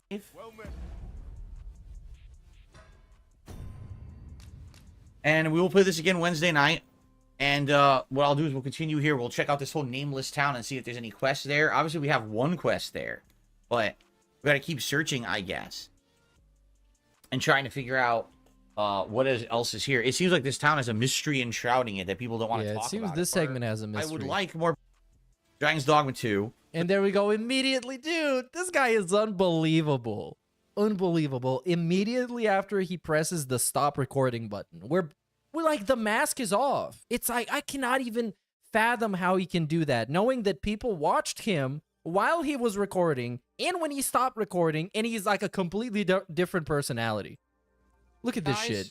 For those of you who were here, I want to say thank you for chilling and hanging out with me for Dragon's Dogma 2. For the few that did contribute, thank you. We'll try it again on Wednesday night, and we'll see what happens. All right, I'm going to be honest. I would like more people to show up, engage, and support with my streams. Not that I play the game, and there's like 4 people who talk with me all night, which is what happened, basically. The same 4 people kept talking. And so what are you going to do about it? It sucks because I think what's happened is, if this were not a situation where we were basically having so many RPGs back to back. Oh my god, I'm so tired of this. So tired of the whole fucking RPG bullshit. I don't even know, like, $5 I don't know what's gonna save him at this really point. like Mia Khalifa. He has nothing going for him and is shocked people bring up his past. If he had friends, he might be better. Too bad. Yeah, that is true. I remember she tried to, like, get away from doing porn. And, well, of course, you can't do that because people associate you with what you're known best for. So, yeah, there you go. And he is known best for being a pathetic piece of shit. So, of course, every time somebody wants to talk about him, they're going to talk about why he's such a pathetic piece of shit. Since December, I was And constantly... he wants people to talk about, like, what? His story and his journey as if it's anything interesting. And they want to talk about his taste in video games and his opinions of fucking what? What exactly? Of a TV show that he watched in the 80s? Playing RPGs. I just finished 2, and I started playing this one. It's like another RPG. You know what I'm saying? And I think that's the problem. Like, it's like night and day. Earlier today, when I played a survival horror game, people loved it. They were excited, they were engaged, they were supportive, everything. Tonight, it's like people are falling asleep, and that pisses me off.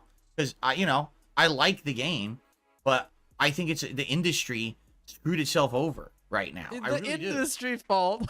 I think that the industry... I cannot believe this man.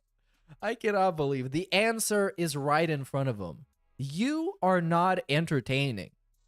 But it's the industry's fault. He's almost using fucking I don't know, the solar eclipse as a reason why his stream was bad.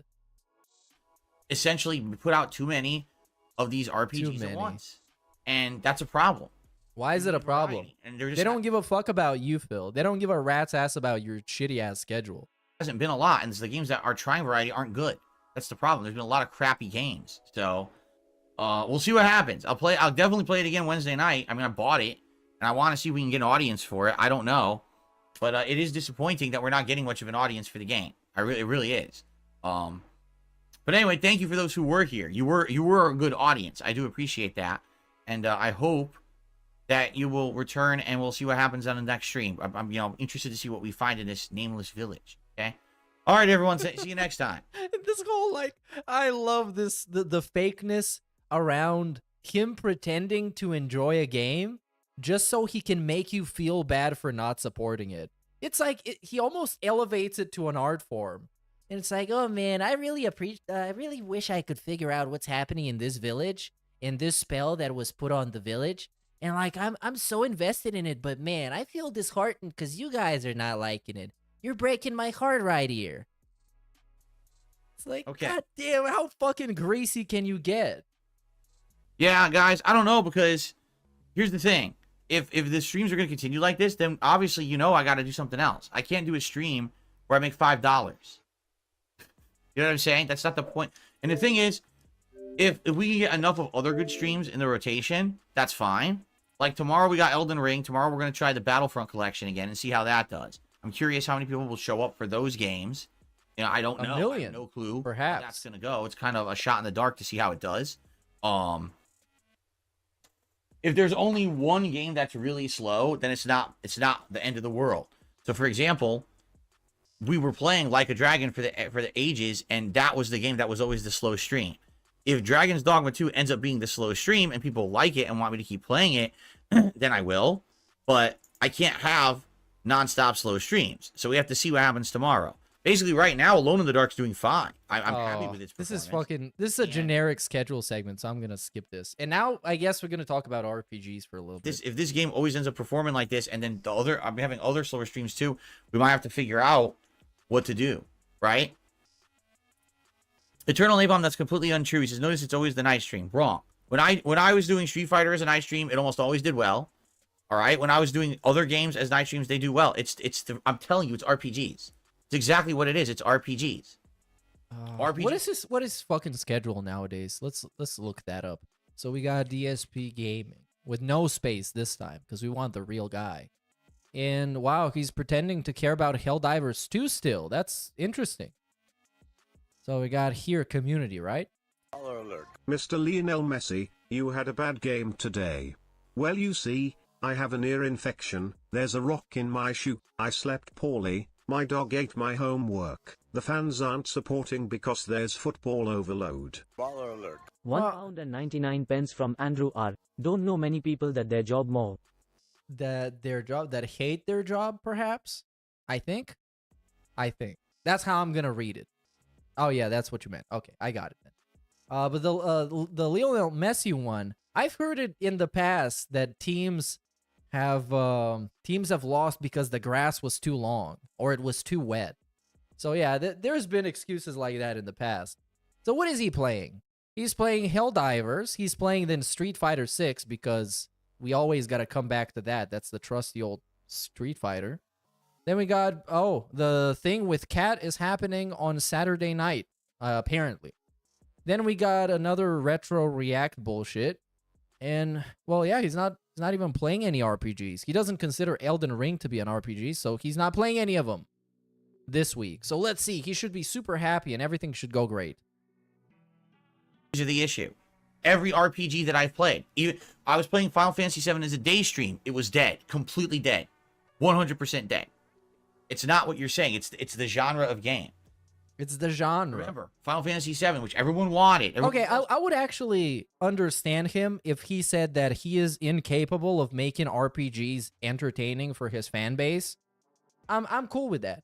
If you can say, well, I'm playing this specific game, I'm not very fun to watch playing it, so I'm not going to play it instead. I get it. Perfectly fine. But it's like the game itself, he's assuming like it's developed in a way that is made to be boring to watch, which is just objectively not true. So hyped for it, and here I am playing it, and people were literally saying, this is boring, don't play it, falling asleep. It's RPG overload. It continues. The thing is, I'm only playing one RPG, and it's still overload. How is it overloaded? Like, let's say I played Mario. This dude is so fucking stupid. He gets tangled up in his own bullshit logic and ends up trying to debunk himself. Like, how are you playing one RPG and it's still RPG overload? Sonic, Crash Bandicoot, and Spyro, right? Within a 3-month period, and then a new platformer came out, a new Kirby came out, right? Okay, well, why are we doing this analogy? You can just use the concrete case, the specific case we're talking about right now. We don't need an analogy that is just as complex as the current exact case we're talking about. God damn it. Anyone gonna care about the Kirby? You know what I'm saying? No. No one's gonna care about the Kirby. People are gonna get tired of it. Bro, you quit the Kirby. So you called it Dark I Souls. think that's really what it is. It's too much of this. Couldn't even finish a Kirby game. Bully did not get bad support last night. Bully did okay for a night stream. Bully actually did 4 times better than what I did tonight. And that was a retro replay. That was just me reacting to a retro game. I wasn't even playing a game. Seriously. Seriously. Historically, the night streams are slower than the day streams, always. That's true. But it depends on the game as well. It really does depend on the game. The game is driving the direct interest and support for what I'm doing. You know what I'm saying? But, you know, like I said, even last night, Bully, which I didn't even think did that well. It did way worse than Heavy Rain, correct? Did 5 times better than what we just had right now for a new game. That's the point I'm making. I think it's the genre. The genre is shot at this point. People just don't want to see. If anything, the one game I think I could play that might work is Elden Ring. Because I need to play a FromSoft game. That's different. Everyone knows that FromSoft games are different, correct? Everyone knows that.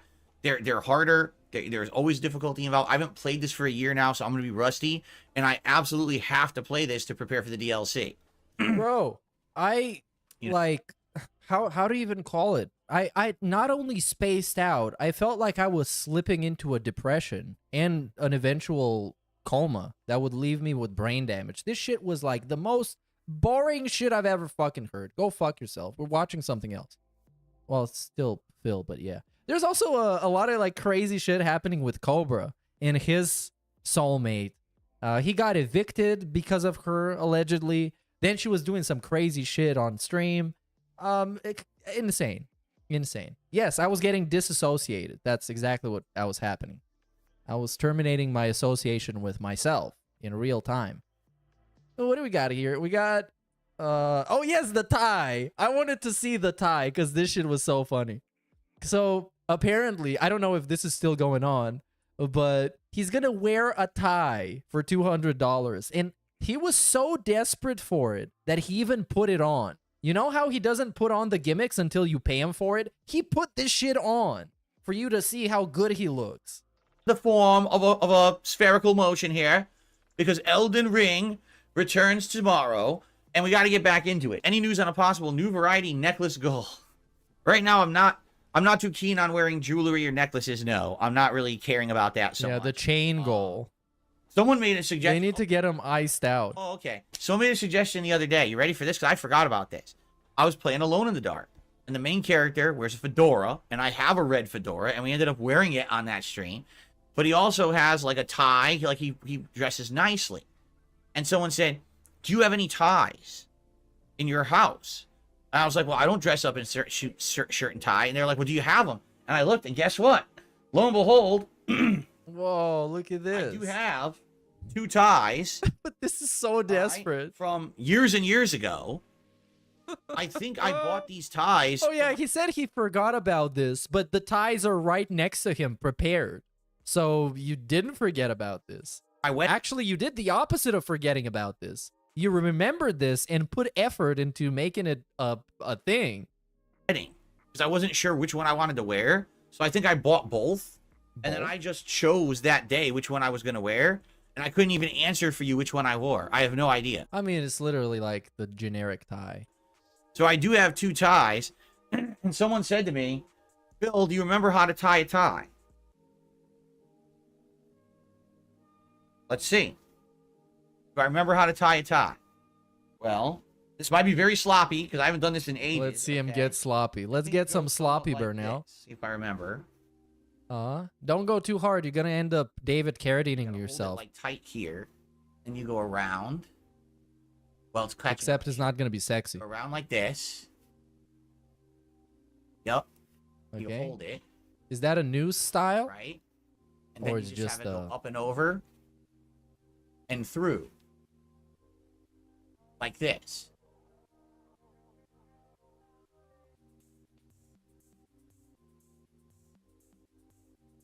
Okay. Whoa, look at him. So I did it, but it's horrible. Look I at did this. tie it, but it's incredibly sloppy. But I did tie it from memory. Look at that. I haven't done that in a long time. Whoa, can you tie your own shoes? Why are you so proud of this? This is not prestigious. So there you go. I actually remembered how to do it. Yeah, now make it extra tight and keep pulling. It's really bad. It's not even or anything. And what I would do is you adjust it. You make it more even, right? You're looking like a fucking stripper, but like one of those that I don't even know, that are terrible and nobody likes them and they don't get work. But that's what it is. It's muscle memory. You know what? He looks like one of those like comedy movies. Let's say that it's a guy who lost his house or something, and like the goofy shenanigans that he was up to was for him to become a stripper so he can buy his house back or something like that. You know, it's like a Magic Mike movie or something. But this is like the least desirable guy ever. So that's where the comedy comes from, because he goes to like, you know, stripper events with other like muscular hot guys, and then in the middle you got like Phil Burnell. Yeah, he's Tragic Mike. There we go, Tragic Mike. That's epic. And the plot twist is that there's something about him that the ladies love. So like they're all on him. They fucking love this guy. And he doesn't even have to take his clothes off. He just shows up like this and just starts like talking about some bullshit. And they all love him. And in the end, it's all like happily ever after. He buys his house back. He gets like a super hot girlfriend or something. It's like an Adam Sandler movie, basically, but with this guy. You know, I did it so much when I was in high school. It was a private high school, and you either had to wear a shirt and tie or a polo shirt. So I would alternate. And then I had an office job. We don't give a fuck. What do you think cares about this? You have a tie. I have a tie as well, because I wore it at some point with a suit. That's it. That's all the context we need. I don't need to hear where you got it from, how many times you wore it, why you chose to buy this one specific. You're not that interesting. And I'm telling you this. And I watched like actual thousands of hours of your shit.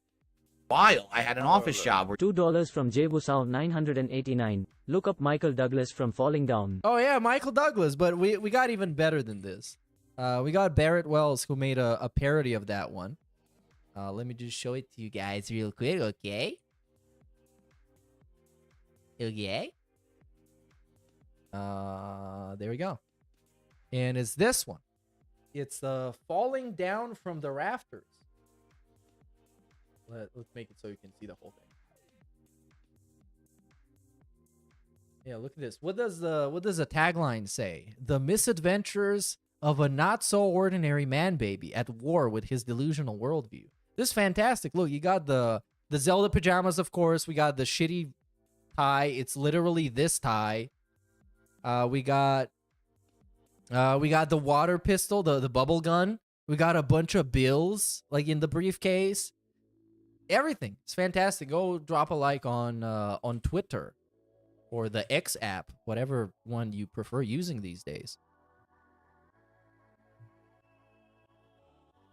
you had to wear a shirt and tie or something else. You know, go fuck yourself. fact. You know, you.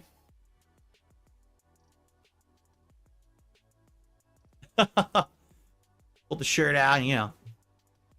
There you go. Anyway, so yes, I can tie a tie, and we have them. Now, it's silly because people are like, well, you have a tie goal on your stream. And by the way, just unties just like that. All you gotta do is pull it. Will you have a tie goal on your stream?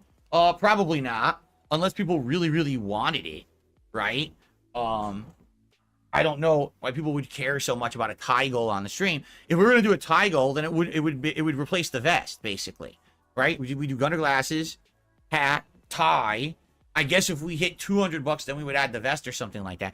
Do you really think that when I'm playing Alone in the Dark, that we're going to be hitting $200 in tips? I don't. We didn't do that ever in like months and months. I don't think we're This is like, oh, this reminds me of the vest streak. Oh, guys, I don't think we're going to hit the vest streak today. It might be over. Yeah, you know what? I think it's over, man. I think it's over. Whoa, I have just received a whopping $100 tip. Whoa, that's crazy. I never thought we would hit it today, even though we hit it like 265 times before. But whoa, I'm so shocked, man. I'm sure it's going to end tomorrow, though. We can't go for that long. Like the shitty level 1 reverse psychology that he uses on people, you know, is crazy. But I think, you know, it's just something silly to show you that I have it. Yes, I could still tie it. Good tie, too, Nautica. It's a Nautica tie. And, you know, from a bygone era of my life where I used to dress up for work, wear this kind of stuff all the time for work, right? Yes. Yeah. Dress up for work. $5 from HAUNTNGU. Another $0 stream, and Kate will find him hanging from the bathroom with that tie. Brings a whole new meaning to big ups. You know what? With those like single digit supported streams, I think the damage is more onto his mental, because it's not about like the money being low. It's about him feeling that he's losing grasp on these people that have supported him for all these years, and they might stop. So it's this like kind of paranoia, kind of anxiety that rises up in him when he has a low stream, because it's like, damn, I can't control them anymore. Back like a couple years ago, I would just leave a little bit of a beg tweet and I would get like $50. And now I've been playing this shit for like 3 hours and we got no tips. I'm feeling concerned. So yeah, it's really multifaceted issue, as you can see. Then we got him talking about some fucking executives. I do not give a fuck. He's talking about video games. Shit sucks. He got nothing to say. And everything that he says has been taken from Twitter, because that's where he lives when he's not living on your YouTube screen. He's getting ready to wage quit Helldivers 2. Let's hear a little bit of what he has to say about this, because I don't think it's too crazy, but I think it might be a little bit crazy. My surprise with Street Fighter 6, honestly. But I'm having a good time with each. So here's the deal. Helldivers 2 came out in what, February? And when it came out, no one knew what the hell it was. And then all of a sudden, within a week, it was a giant internet meme. Everyone was talking about it. It became the virally popular game. And at that time, people were like, are you going to play it? And I was like, well, no, from my understanding, it's a team-based game. where you need to have a team where you're coordinated and you're talking with your team to really do anything, you know, efficiently. And I don't play team-based games. I've tried them in the past. Why like not? Destiny, and because like his problem, right? Because those team-based games can be super fun to stream them, even if you're playing solo queue or you know, duos or whatever. His problem is not only does he not engage socially with other players, he also doesn't play in a team-centric fashion. He doesn't play for the team. He's constantly just so absorbed with his kill-death ratio and shit and his own stats. It's like, why even bother playing this game when you're not playing the objective? When you're not trying to bring some value to your team? It's like, just go play something else. And I understand why he's going to play something else, because it's just like, he's not fit for those games. Apex Legends, and they've worked. Because like, it's so easy in games like this to just like be on voice chat and make some call outs every once in a while and be like, hey guys, I think they're pushing B. Let's go defend B. And then maybe somebody's going to call you a slur, but that's kind of the charm in these games, that you can either find someone who is really fun to play with, or they can be a complete piece of shit and do whatever they want, which, you know, it's different every time. But he's not even trying. He's going into this game, playing it as a solo game, being super boring, producing boring content because you're literally playing it wrong, and then he's crying about the game is not good for him. He's going to drop it. And it's everybody else's fault because they overhyped it, or they're influencers who are shilling it and they're not really liking it, and whatever. But as I've played them, people told me they didn't like that. The feedback was, when you stream, we like being interactive with you. So when you're streaming any game, we want to be able to talk with you. $2 We want from shout outs. When a new game gets popular, it's a meme game. Yep, it's a viral game, which true it is, because it's popular on the internet, because it does something interesting enough to get people's attention. But the meme, he doesn't get what a meme is, which a meme pretty much, I would describe it as an internet running joke that not everybody understands. Because, you know, most of those memes that are super understandable by everybody, they're not funny, or they're overstated their welcome. And he is kind of a meme. He is a living meme, I would say, because he's a joke that many people are into. They understand it, but he himself doesn't get it. He doesn't understand why he's a meme. And that kind of gives some more credence to the meme itself and making it more entertaining. We want that level of personal interaction. That's the reason we watch a stream, because of the social aspect, not always necessarily because of the game. And also, I want to, I know we've probably talked about this in the past, but I want to ask, what is a good way for him to actually get feedback for his channel? Because if he's listening to the true and tested dents, the real certified dent heads, the real G's, then they're just going to tell him everything he wants to hear. And it's just confirmation bias. It's not fair. It's not objective criticism. And it's probably not even criticism.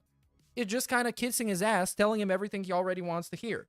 If he listens to the trolls, well, then he's taking feedback from the trolls, and he's basically being a fucking, I don't know. He's doing everything he doesn't like being done. And if he runs a poll, everybody's just gonna fucking vote for the thing that he doesn't want to do anyways.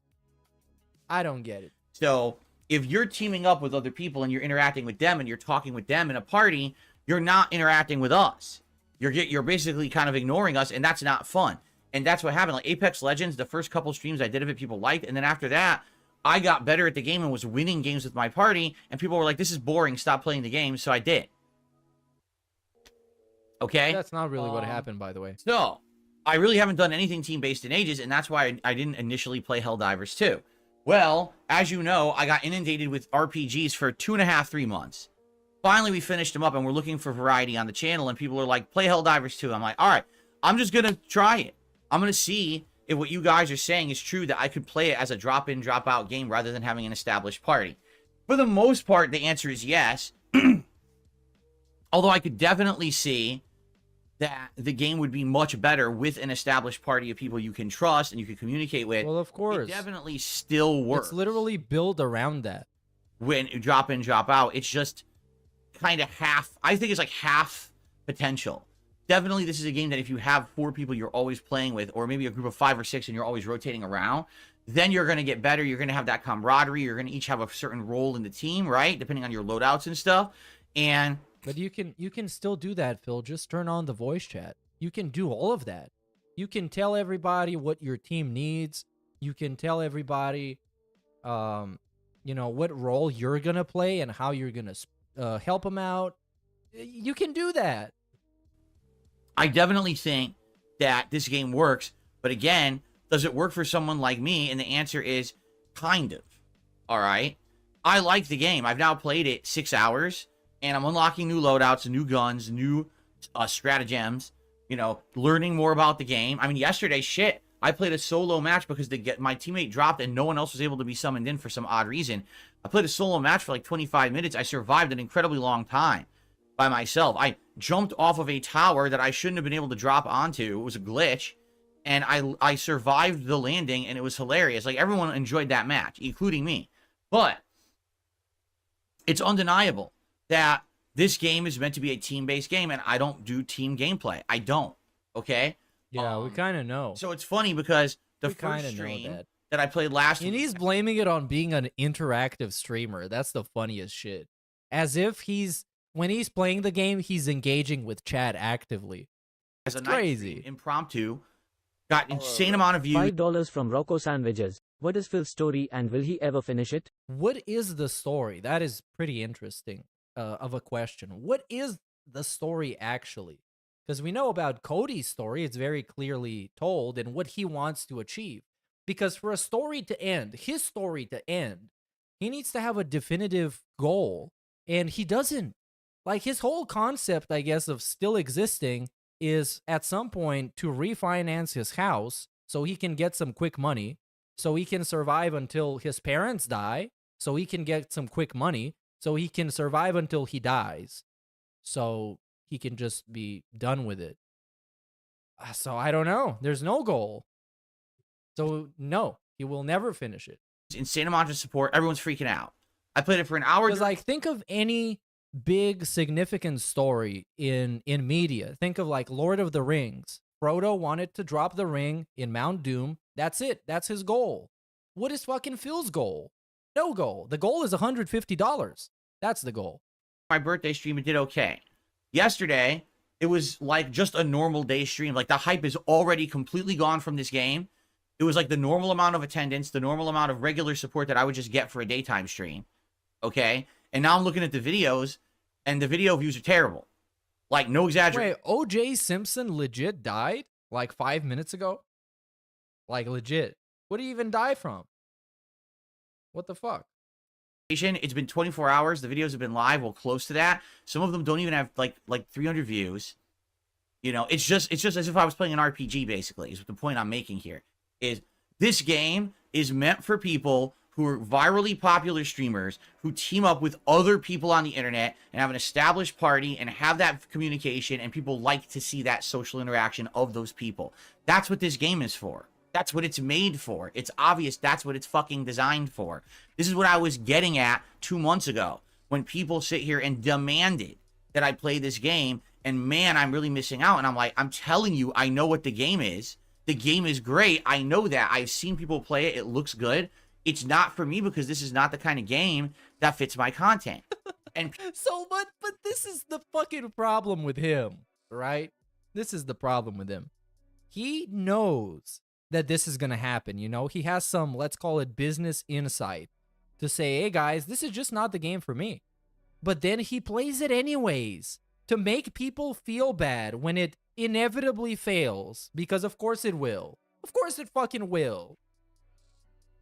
What a great gimmick. And instead of like making an executive decision and saying, I'm not playing this game because I know for a fact it's not going to be successful, he plays it so he can shit talk the people that wanted it.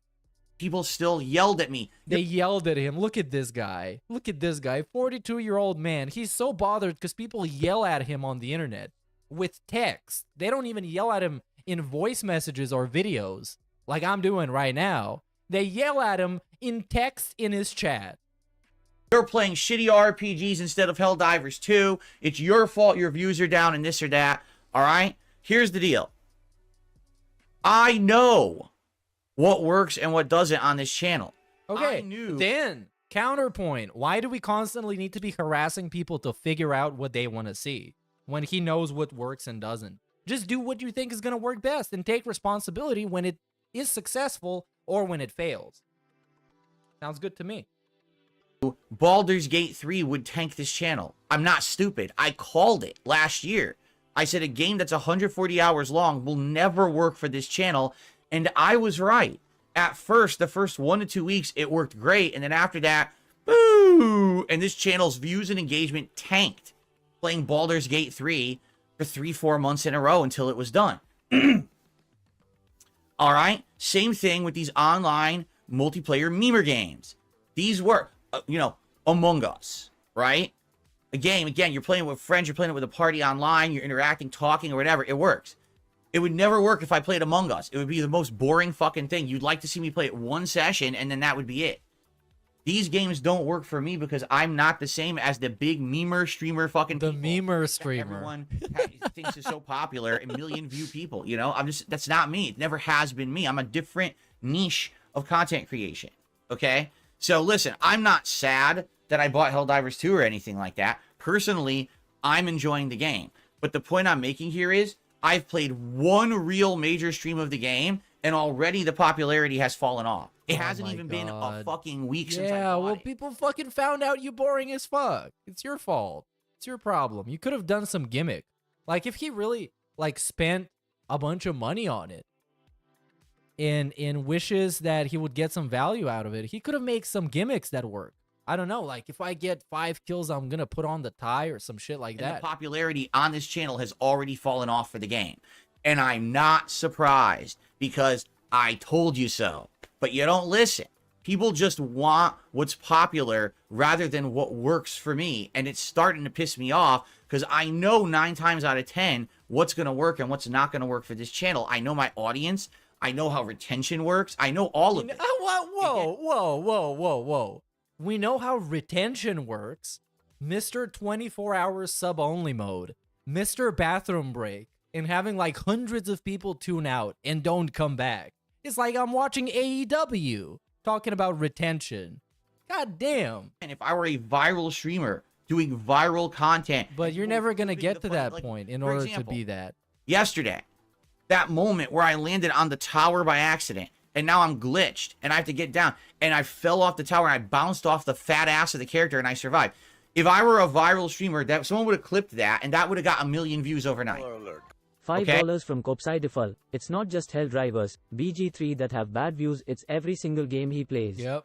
He just can't accept he's irrelevant and his channel is dead. Basically, every single game after let's say part 6, is getting 300 views or something like that. I mean, views that are indicative of nobody caring. To the point where you should reconsider whether or not you even want to bother making shitty ass playthroughs of this. Okay, so let's find something. We got Alone in the Dark, episode 10, that got 516 views in 2 days. There one with even less than 400, but let's focus on the ones with the most views, the most viewed one. Then we got a bunch of dog shit that he made during his birthday. It blows my mind that his gaming schedule, that is 1 hour and 4 minutes of him sitting there talking about what games might come out. Lasagna. Phil's only path to fame at this point is pulling an O.J. Simpson with Cat. Maybe he's gonna pull a Chris Benoit, because then we got more damage. He's gonna maximize the damage potential. But of course, it's probably never gonna happen. He's a super pathetic guy. He would never actually do anything to anybody. Because I'm pretty sure Kat can beat the shit out of him if she actually wanted to. Then we got, what do we got? Helldivers, episode 6, 480 views. Episode 5 got 370. So unless somebody's looking that shit up with Pig Go, we're going to be getting 300 views on everything. Oh, yeah. Anyways, let's go back. That's how the game works. If you're he's going to put Jasper in a crossface. Viral content with it. It doesn't work for a normal guy like me who's just playing it casually. He's going to do a diving headbutt on Cat. Recognition or popularity. That's not the game it is. You understand? But I knew that back in February when it came out. I watched the clips. I watched the people playing it. I said, okay, I see what it is. No one's going to be enjoying this after a couple sessions. For me, anyway. And then what happens? It's exactly the same, right? It's exactly the same as I predicted.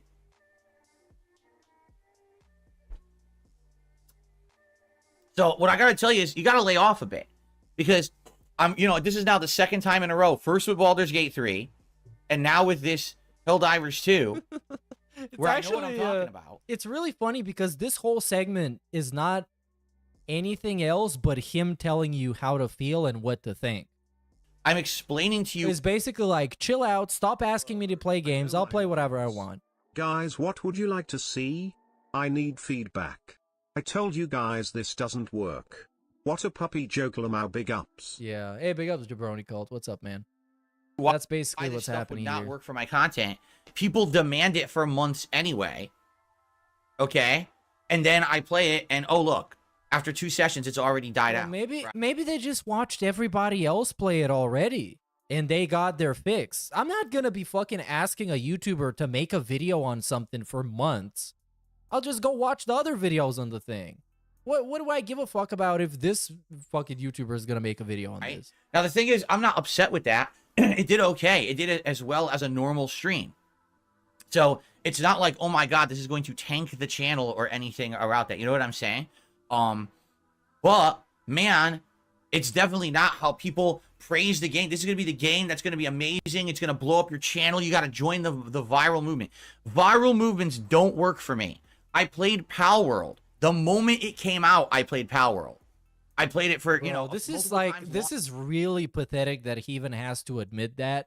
So he's basically saying like, $5 from Larry B. Oh, man. What is infuriating is that this Flowers gamer thinks that the only reason these games are made is for people trying to make a living streamers. Yeah, like, unironically, this guy cannot perceive anything from any different point of view other than his own, and it shocks me. It shocks me.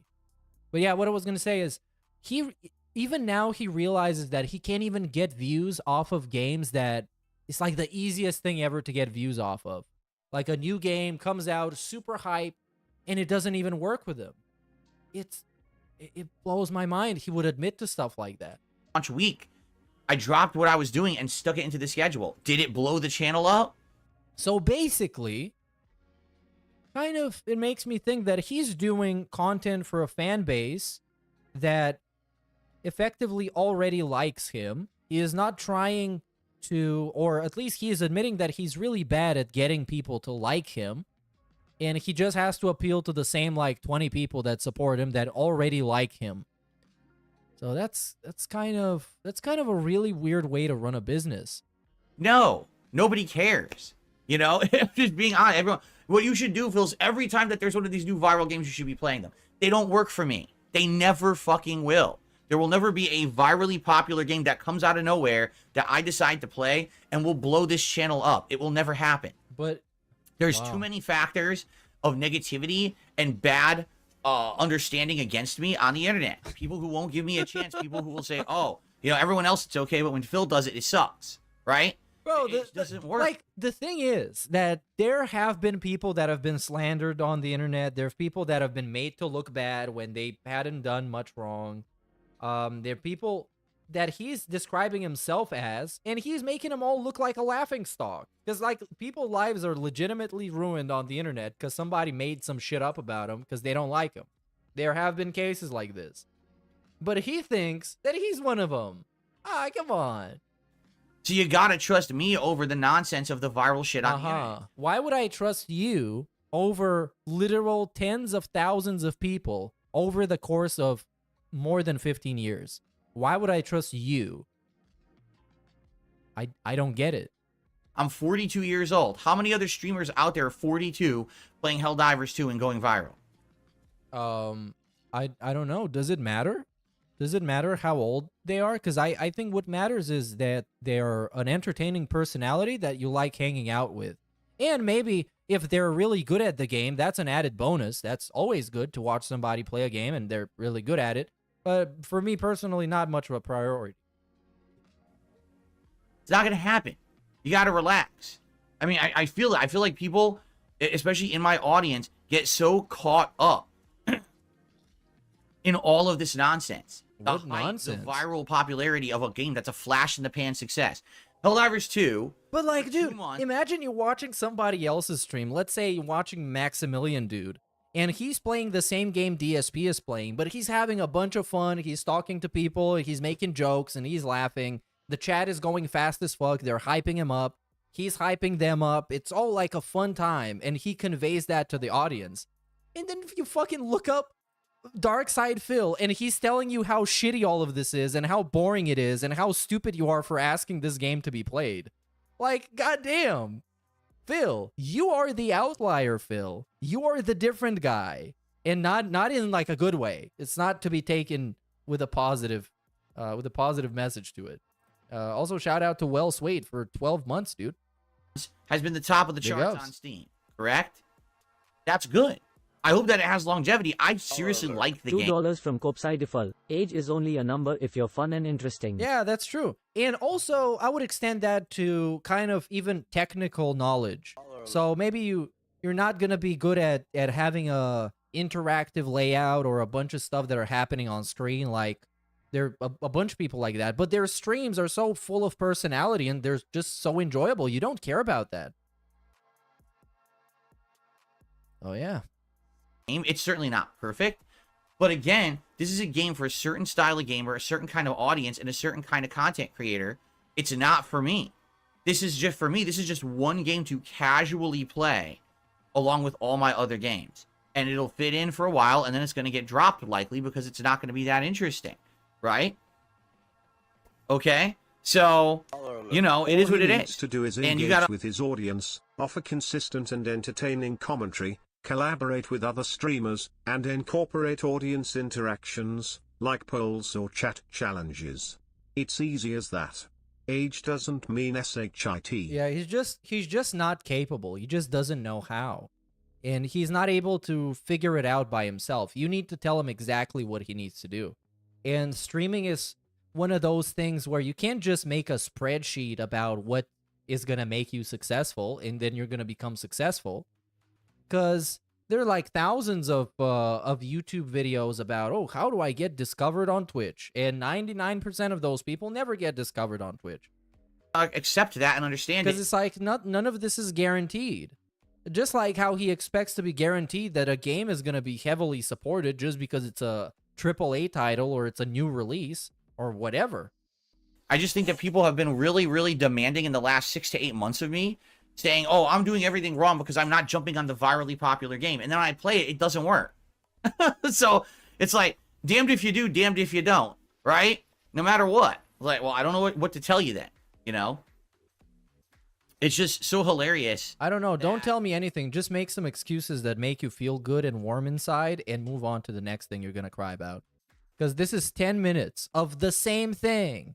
There's one thing that he said, and that's that people asked him to play this game, and this is not a good game for his streams because he can't make it entertaining. Because he doesn't play as a part of a team, and he doesn't use the voice chat. That's it. He's been saying this for 10 minutes. And by extension, trying to make people feel bad that they didn't support the game, but then again, if you feel bad from things like this, you probably deserve to get scammed, and you're very stupid. People don't listen, you know. If this kind of manipulation works on you, I'm not even gonna bother. It's because of me, right? It's because I'm an idiot, and no one believes anything that I say, and everyone thinks that I'm just some kind of a moron who doesn't know anything about gaming or my own audience or anything. That's true, though. Right? I'm just an idiot. So anything I say, just completely write it off as if, you know, as if it has nothing to do with anything, right? No, it's just stupidity. Cool. Right? Wait. Just listen to me. I know what's going to happen if I play these certain kind of games. That's bruh, then fucking stop asking what to play. Stop making shitty-ass polls. Stop talking about your schedule for a whole week so you can determine what game you're going to play next if you're such a mastermind of business. Did not play Baldur's Gate 3 in September. Imagine if I played Baldur's Gate 3 in September and I had this audience yelling and screaming for me to play it constantly and I played none of the new games of the fall. Can you imagine that? Yeah, that game was consistently making great support. Yeah, the videos nobody watched because nobody watches your videos in general. And that's what would have happened. And then people give me shit, why'd you play it in December? It was too late. And it's like, you're an idiot. No, literally, you're an idiot if you said that.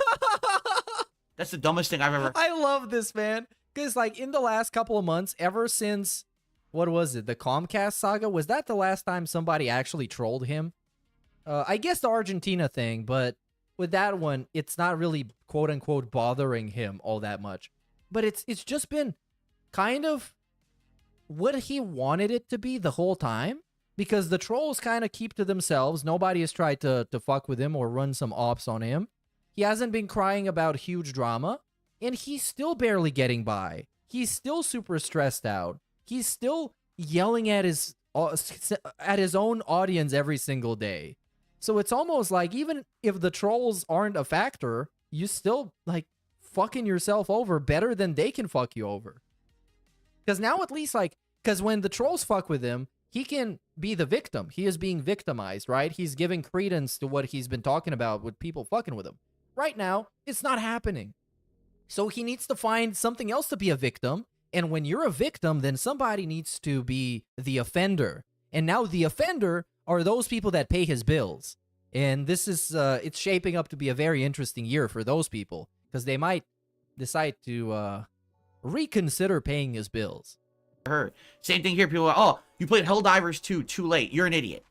You're a fucking idiot for saying that. You're just a complete moron making an excuse for the fact that now that I'm playing the game and it hasn't blown up on my channel, oh, well, that's the excuse is because you played it 2 months. But why would those people give a fuck about the game blowing up on your channel? They care about watching you play it. Like, it's the same thing if somebody asked me to watch a fucking Cyrax video, and then I watched a Cyrax video, and it didn't get any views or something, and people didn't care about it because it wasn't DSP. Like, that guy's not gonna give a fuck, people not watching it because it wasn't DSP. That guy liked me watching the Cyrax video. It's simple as that. Why should that guy give a fuck about the dynamics of the fucking viewership on my channel? Moron who makes an excuse for every possible thing that I say to act like you know better. You don't know shit. You're a dunce. Okay? Who are we even talking to? It wasn't going to work on this Who channel. are we talking I told to? you that up front. That it's not the kind of content I make. But people don't fucking listen. They just want what's popular. It's every time. And now he called a fan of his a dunce, not even a troll, because trolls want his channel to fail. They're not gonna be giving him fucking like good ideas, even though we do that because, well, of course, that's kind of a part of it's a part of criticism to give a good idea if you think you have one. It might not be a good idea, but at least you tried. At least you put something on the table. These viral things happens. I call it out and I say, I'm telling you, it's just not gonna work. And then people don't listen to me. And it's just like... So anyway. I am going to keep playing Helldivers 2. I like the game. I'm getting better at it. I'm unlocking more things in it. And I'm enjoying my experience with it. I definitely feel like it's going to be a good time. Okay? However, I don't think it's going to blow up. Already, like I said, I played it yesterday, and I've got videos that have like 200 views. Bro. So does anyone really care about this game? Bro, No. unless, and I'm fucking serious about this, unless he does a super high profile video, like another interview or a documentary or something, or he literally, unironically masturbates on stream again, he is never having anything fucking blow up. Ever. Ever again, ever. It's over. It's over. And now we're just coping in trying to justify why it's over or that it's not over somehow because one day it might blow up again. It's not happening. It's over. And if it blows up, it's going to be for a bad thing because people only associate him with bad things because he built a 20-year legacy of bad things and bad behavior and being toxic and being a piece of shit. No. They care about the viral popularity of it. They don't care about the game itself or me. What does that even mean? They care about it being popular. Really? And since it's not popular on this channel... He can't even explain what this means. This is some kind of a blanket statement to cope over the fact that other things are popular and he doesn't understand them. They're not going to watch it. Yes, I'm going to play Fortnite just because there's many people playing it? Why? So I can be a part of the trend? Maybe I just like playing Fortnite. Maybe it's a fun game that I get to play. You understand? I don't know. None of this makes any fucking sense. The point I've been making all along. The same thing with every other game that's virally popular. It's virally popular because the big creators using it or playing it, and then it blows up on someone's channel. It never will happen here. All right? So it's just going to be another game for my rotation. All right. And I'm excited for that. He is excited, by the way. Keep it in there. He spent like, what? He spent almost 13 minutes saying that this game doesn't work, nobody's supporting it, and he, like, the fans are idiots, but now it's like, I am hyped to play it. I'm gonna be hyped up. I think it's a good, refreshing kind of multiplayer. I do. It's not an RPG. And so, hopefully, you guys will keep joining me for it, okay? By the way, there's a ton of trolls in the chat today, like a ridiculous amount. Oh, I wonder why. Why today particularly there's this many, but they even started before the podcast even turned on. So if you guys see me doing a lot of moderation, that's what it is. Like, there's just a ton of them in there. They're fucking really going at it. What are they saying? Morons.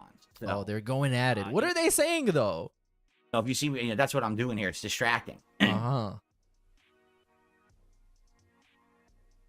See, I agree there. Green Mega Man says it's a nice change of pace from the RPGs. I agree. I think this channel needed a change of pace. Too many RPGs were killing it and getting it super. Oh, no. Go fuck yourself with this. Moment he goes back to RPGs. Because it's like, bro. Did you just realize what this segment was? This dude yapping about RPGs.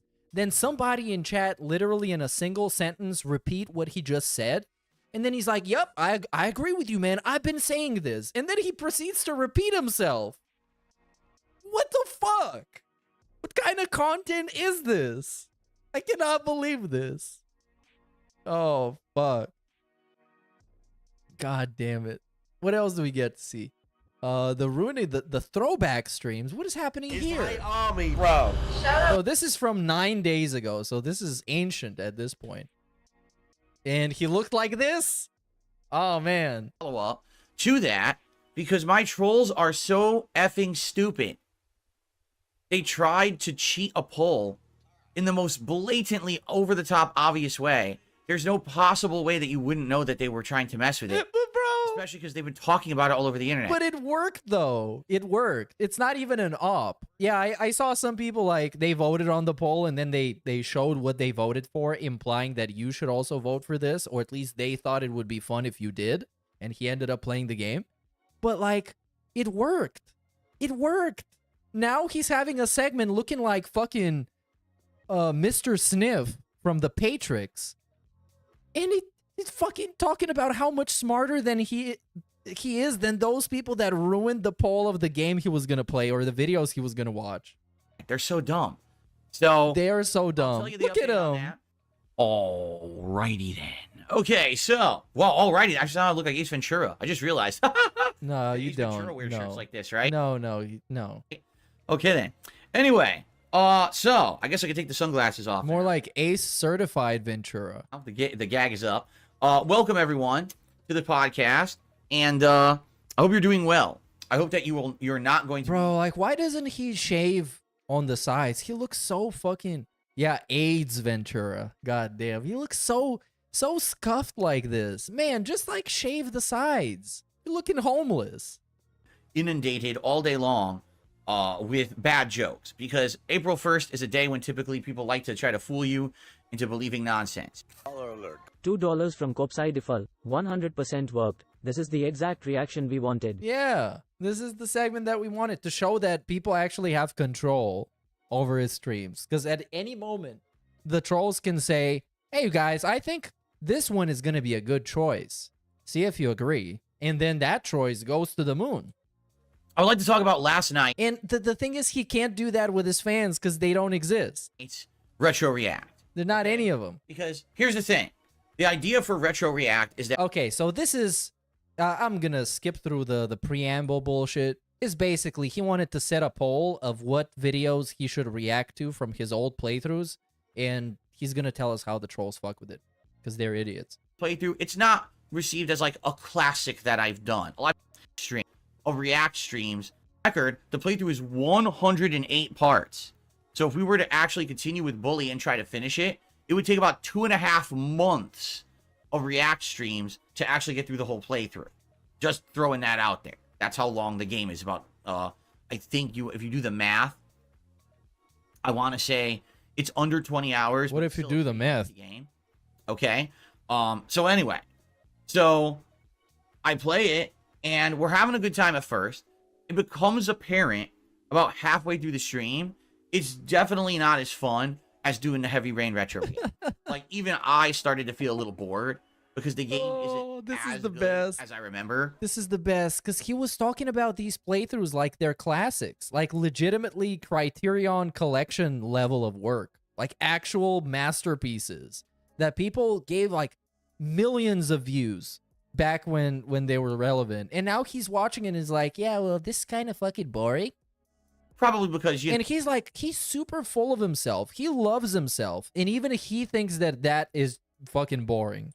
No, I've already played it before. It's a little dated now. There's still unique stuff to it. I think the music was one of the coolest things about the game. I really like the soundtrack. But some of the you know, the gameplay was a little repetitive. Yeah, he called them legendary. Yeah, and people wanted to talk about things like reminiscing about school days and stuff. And that's fine. That was actually fun. In truth, I had more time. Hey, big ups for the 5 gifts. Lowen's on. Excuse me. Big ups, I had dude. more fun talking with the audience about our days at school and reminiscing about that than I did actually watching back the game. Like, just watching back the game to me wasn't that entertaining. Okay, and if I'm not having fun watching the game, it's not going to come through as a super entertaining stream. You know what I'm saying? So I did like it, but I didn't love it. I thought that it was just... Oh my god, okay. Okay. Stream was my PC from 2011. Did it in like February. But that long. Because you just hear, it's like hard to watch now. So anyway, so basically at the end of the night, all right, let me put it this way. Was it a disaster stream where no one showed up, no one engaged, and no one supported? That, by the way, that's his standard of a disaster stream, is literally 0 viewers. Actually 1, because he's going to be there, and maybe 2 because Nightbot is going to be there. But it's not really fair to think of that of a disaster stream, because that will never happen. Darkside Phil will never have 1 viewer or 2 or less than 100, I would say. At least there would be like 20, 30 trolls there to try and razz him, and there will be a couple of dents. Absolutely not. There was decent attendance. We had a good conversation in the chat, but it was nowhere near the levels that we had for Heavy Rain. Basically, you know, we didn't even hit the $50 tip skull, okay? We had a few super chats here and there, maybe 1 or 2 memberships, which is okay. And people are like, oh, this was good for a night stream. Well, technically, you're right. You know, usually my night streams don't do as well. They're slower. But I'm trying to maintain enough interest to keep this viable every Sunday night. You know, we easily could have done another game or continued with the playthrough you guys want. Not doing... Oh my god, yes. Get to the point where people fuck with you, bro. Every week. And we'll do whatever... I put up a poll, and the poll was... Okay, this is it. Finally, Jesus Christ. He put up a poll. Continue with Red Dead Redemption 1, which I think we gave it like 1 chance, and people didn't vote for it the next week, and then we took it out of the poll. Big ups So Samurai Sansa for 14 months, Continue dude. with Dark Souls Thank 1, you. because actually some people on that stream were saying, this is kind of boring. Let's bring back Dark Souls 1. That one was really fun. So I said, let's put that on there. So continue with Bully, the 3rd option, and then the 4th option is actually something that you guys had thought of yourselves and requested while we were playing. What is that? Heavy Rain. Said, would you react to The Walking Dead Season 1, Episode 1? So for those who don't know, The Walking Dead Telltale series. Oh my god, and now we got context behind this. This is a... Oh, thank you. Thank you. Jesus Christ. This is the best edit of all time. So that's why I actually wasn't eligible for this week's. God damn, this is the best. After last night, I said, okay, well... We should have it like government mandated segments like this for every time there's worthless context. We need it. Really didn't do so good. So let's do a poll, and let's actually put The Walking Dead into the poll and see if people would be interested in it, all right? So I put the poll up last night during the stream. Now, to give you guys some perspective here, all right? You ready? Last week's poll went up and lasted. It was live for a whole week. By the end of the week, it had about 475 to 500 votes within a week. It took a whole week to get that many votes. I put up the poll last night during last night's Retro React stream. This morning, 12 hours later, the poll already had 500 votes. Okay, yeah, we get it. The trolls shared it, and people voted for whatever they felt like it was the funniest troll vote. But what happened is he just decides to subtract those votes and just go with whatever was leading to begin with, which is super fair, as we all know. Yeah, blah, blah, blah. They left comments that were like, oh, do a bunch of pulls in the WWE mobile game and then play Bully next week. That's what we want. Like, I'm not kidding. Those comments were on the fucking poll, and I'm like, gee, I wonder if trolls were instructed to come over here and they were instructed. How stupid can you be?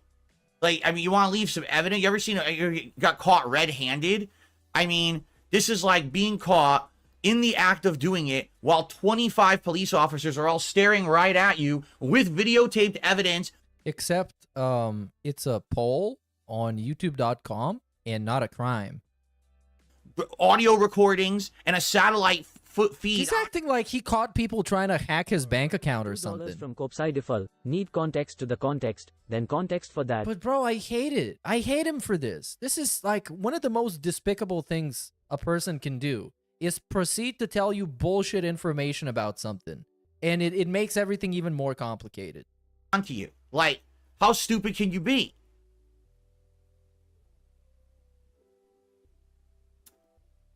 On top of that, I had already been told by 2 different people overnight that apparently they've been talking about it in their stupid detractor circles that they were going to do this, skew the poll, because they saw that Bully didn't do good. And they were like, it was just like probably somebody tweeted it out and was like, hey, it would be funny if he plays Bully because he was really bad at it.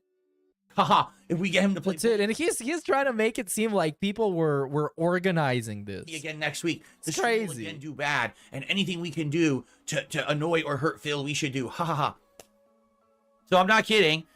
500 votes. $2 from Lord Kane 666. If trolls are able to do this, he has no fans. Well, he doesn't. He doesn't regardless. Even if the trolls couldn't do it, he has no actual fans. He got people that, I guess you can say he got supporters, because that's literally what they do is support his life. But fans, I don't think so. I think many of the people that enjoy his stuff are tuning in because they kind of feel bad, or they feel like if they watch him, they're going to help him out because he's taken advantage of everybody's sympathy towards him, everybody's goodwill, everybody's generosity. Because, I mean, of course, it's fucking Dark Side Phil. That's all he does. 78% of the vote was for Bully. Gee, I wonder if that could be fake. All right? So, in light of all of this, I have redone the poll. I've deleted the original poll, and I made a new one, and I took Bully out of it. And the reason being, I'm going to be honest, I don't think Bully worked very well last night. Oh, there we go. There we go. Oh, so the trolling worked, huh? You realized why they want you to play it? Because you did terrible and you embarrassed yourself? And now you just took it off the poll. Very nice, Phil. Good.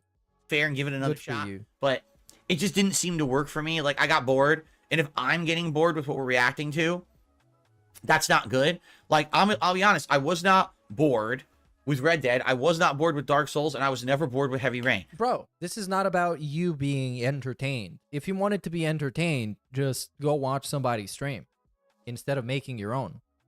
I was bored with Bully. Because he got this idea that he's taken his job super seriously. It's a business. It's an organization. It's an operation. People's lives depend on it. Which, I mean, it's not wrong. But at the same time, it's about what makes him feel good. It's about what entertains him. I can't play this game. It's boring to me. I can't do this. I can't react to this video. I don't like it. Well, it's kind of your job. Within an hour. So, I just don't think that's going to work. If jobs were meant to be entertaining and pleasant, we wouldn't have people panhandling on the internet like that, because they would have a job. Okay? So, now the poll's been redone, and there's 3 options. More Red Dead 1, more Dark Souls 1, or The Walking Dead. So please vote on one of those 3. I feel like any of those 3 would be a fine option. Okay? And let me know, you know, your thoughts here all week. I'll be listening, what you think. But the funny part was, if you actually looked at the poll, yes, there were 500 votes. Okay, well, you know what? Let's do that again. I think that poll is over anyways, but I thought it would be super ironic if we just found a new poll and just agreed to vote on something. Is there a poll here? Oh, there's no poll. I think whatever it was, it ended. Because it's a bunch of, like, not publicly available shit that shows up in people's actual feeds because he doesn't give a fuck. What does here say? So sadly, my Elden Ring was cut short by about an hour, so we didn't make great progress today. It was still fun, and the videos... Oh, who fucking give a fuck? Well, we can. But next time he makes a poll, we're gonna keep rigging it. We're gonna keep rigging it. Because why not? We're just gonna vote for, like, random shit. Eliminate all the votes for Bully, The Walking Dead was in the lead by a large margin. I think The Walking Dead had like 20%, something like that. And then the other two each had like 4 or 5% or something like that. Like very small. Oh, it was on the Throwback channel? Okay. Well, it probably is not live anymore because that video I'm watching right now is from how many days ago? 9 days? DSP Throwback. Oh, and now we get to look at all the views he's not getting on that channel. Well, we got some slave that makes the thumbnails, epic thumbnails, from like legitimately like 2010. We got some slave that upscales the videos. Let's see this. Oh, this is interesting. So, because I heard a lot of people talk about this. So this is, I'm gonna put this on the highest, 2160. So they took a 4:3 source video and upscaled it to literal 4K, 16:9. Okay. Having a cob where you sometimes do things you don't like for the sake of others builds character. Explains why he has none. He is on easy mode. Yeah, literally. Because jobs aren't just to get paid. It's to get out of your comfort zone and to develop your skills at that specific thing. Thank you, Logan. Big ups. Now we got, yeah, this one is his Fallout 3 preview. So he was just showing people how disgusting and dog shit this looks so they can decide if they like it or not. So this is AI upscaled, and also I think they increased the frame rate by making it look smooth as fuck. So that's terrible. It's not good. It's good. I'd like a game that's longer, but still fun. The audio has been denoised, which is, of course, an improvement. Just start a new game. But it probably should have stayed in mono. Look at this. Ew, it's fucking... They got... Let's get to actual gameplay. You're already 10. I'm so proud of you. It looks fucking nasty. I don't have to tell you how special this day is, do I? Thanks for doing this for me. Is this it, or has the real party started yet? That's a great answer. I'm using it. Shut up. Yeah, I no. That's a no pretty... from me. That's a no. It still looks blurry and ugly, but now it's in like higher frame rate. It's like, it's literally a polished turd. That's all it is. It's a polished fucking turd. Anyways, what's going on that channel? Let's check out the poll. Big schedule changes. Bro, what the fuck is this?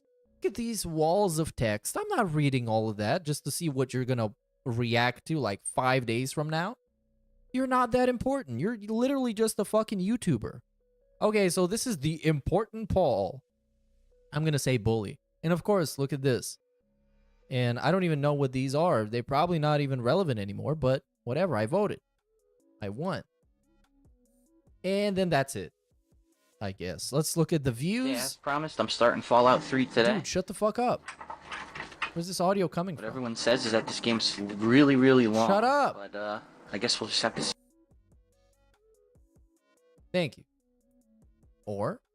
Yes, thank you. Anyways, we got the bully. Oh my god, man, this shit is... Look at this. Why? Oh my god. Somebody is bothering to make these Final Fantasy episodes just so they can get less than 200 views in a week. On part 46. Then we got part 47 gets 100 views. And part 48 gets 112 views. And this is like actual people put hours of work for this shit that nobody gives a fuck about. They don't get any recognition. They don't get a fucking shout out. They don't get paid, of course. They don't even get their names mentioned. They're anonymous. From Redbird UJ76. Phil got 1 in charisma and intelligence IRL Fallout. Yeah, he put all his points in greed and luck, I guess. Yeah, I mean, this channel is miserable, man. This channel almost makes me feel bad for him because it's like actual futile effort. Why are you doing this? Why? Instead of uploading like the entire playthrough, and I do mean the entire, maybe it can take like a week for it to be done, a whole week, but make a single video or maybe 2 or 3 videos if it's a longer playthrough of the whole fucking playthrough uploaded. What are these part 48 that's gonna get 100 views? What are these fucking, what? DSP reacts to one of his biggest videos ever. The reason why this is one of his biggest videos ever is because it's part 1 of a playthrough. And people he got lucky to where enough people checked out this one to see if the game is worth it. They didn't give a fuck about Darkside Phil or his commentary or his personality. They just wanted to see, hey, what is this game about? What is this Spider-Man? I don't even know how it's called because DSP spent the entire title just jerking himself over. So yeah, this is it. Let's go back to that clip. If you look at the initial poll results and you try to remove the outliers of the idiots, definitely people are looking at The Walking Dead as the next one. But that may not be. Let's see what happens over the course of the week. I am aware on the stream, a lot of people were leaning towards Dark Souls 1. They were like, yeah, Dark Souls 1 worked really well as the first stream. Maybe bring that back. So, please vote on the new poll that's over on DSP Throwback. If you want to know where it is, it's on the main channel page, and you go to the community tab, and it's right there. And I hope that you guys will vote. Now, Dab Hands just said in the chat, honestly, I'd rather see gameplay of current games than one of those. There you go. And if that's the case, again, this is a test case to see if this makes sense to do it every week. If we do another Retro React stream next week, and it's slower, and there's less engagement and less support, then I'm not going to do it every week. We'll do it maybe every 2 to 3 weeks as a variety event, and that way it won't bog down the other content and hold up the other content from making progress. And I hear you. Oh my God. Maybe you should just cut your losses with a fucking Throwback channel. It's clearly a waste of time. And you might remember in the beginning, this channel, the purpose of the channel was to just be an archive. And he didn't want to monetize it. He didn't want definitely to have like memberships or tips or whatever. Now everything is on. And we're judging how much you care about the channel based on how much money you give him when he makes a reaction video on the channel. As also known as the same way he does everything on all of his channels. So yeah, everything is optimized to the max.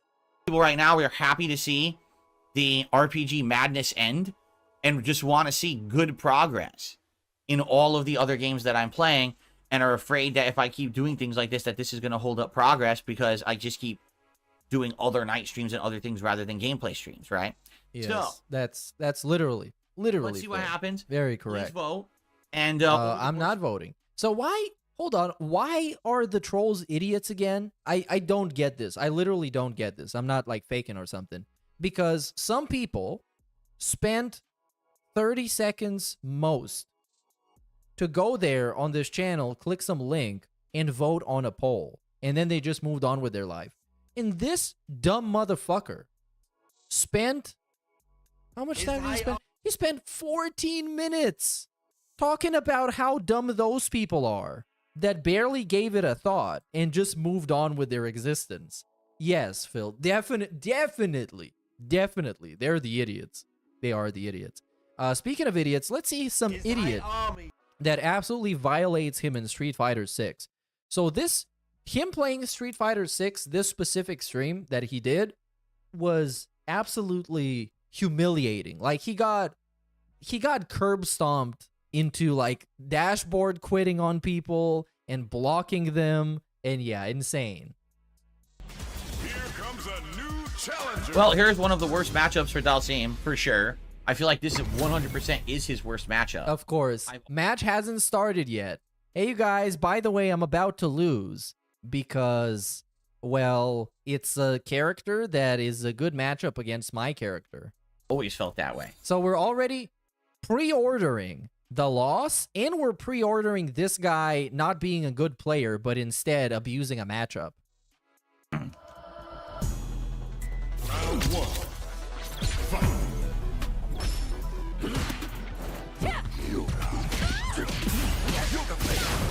And I'm just gonna skip him getting his ass beaten because it's not helping people that are just listening to this.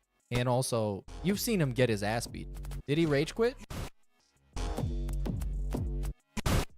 Oh, they were just a cut. Here comes a new challenger. There Well, we go. here's one of the worst matchups for Dalsim, for sure. I feel like this is 100% is his worst matchup. I've always Wait, you already just said this in the previous clip. $2 from Redbird UJ76. Loser mentality, already lost before you start. It's like, and I guess he's doing it so people don't make fun of him as much, so he can discredit the loss and make it not hurt as much. But like, all he's doing is just making a bunch of excuses that everybody can see through. It's super transparent. worst matchup. Yeah, literally. So he says every time he gets matched with a cami, he's like, "Oh yeah, that's the worst matchup. That now I'm gonna lose." For sure. I feel like this is 100% is his worst matchup. There we go I've again. always felt that way. Uh-huh. Round one. Fight.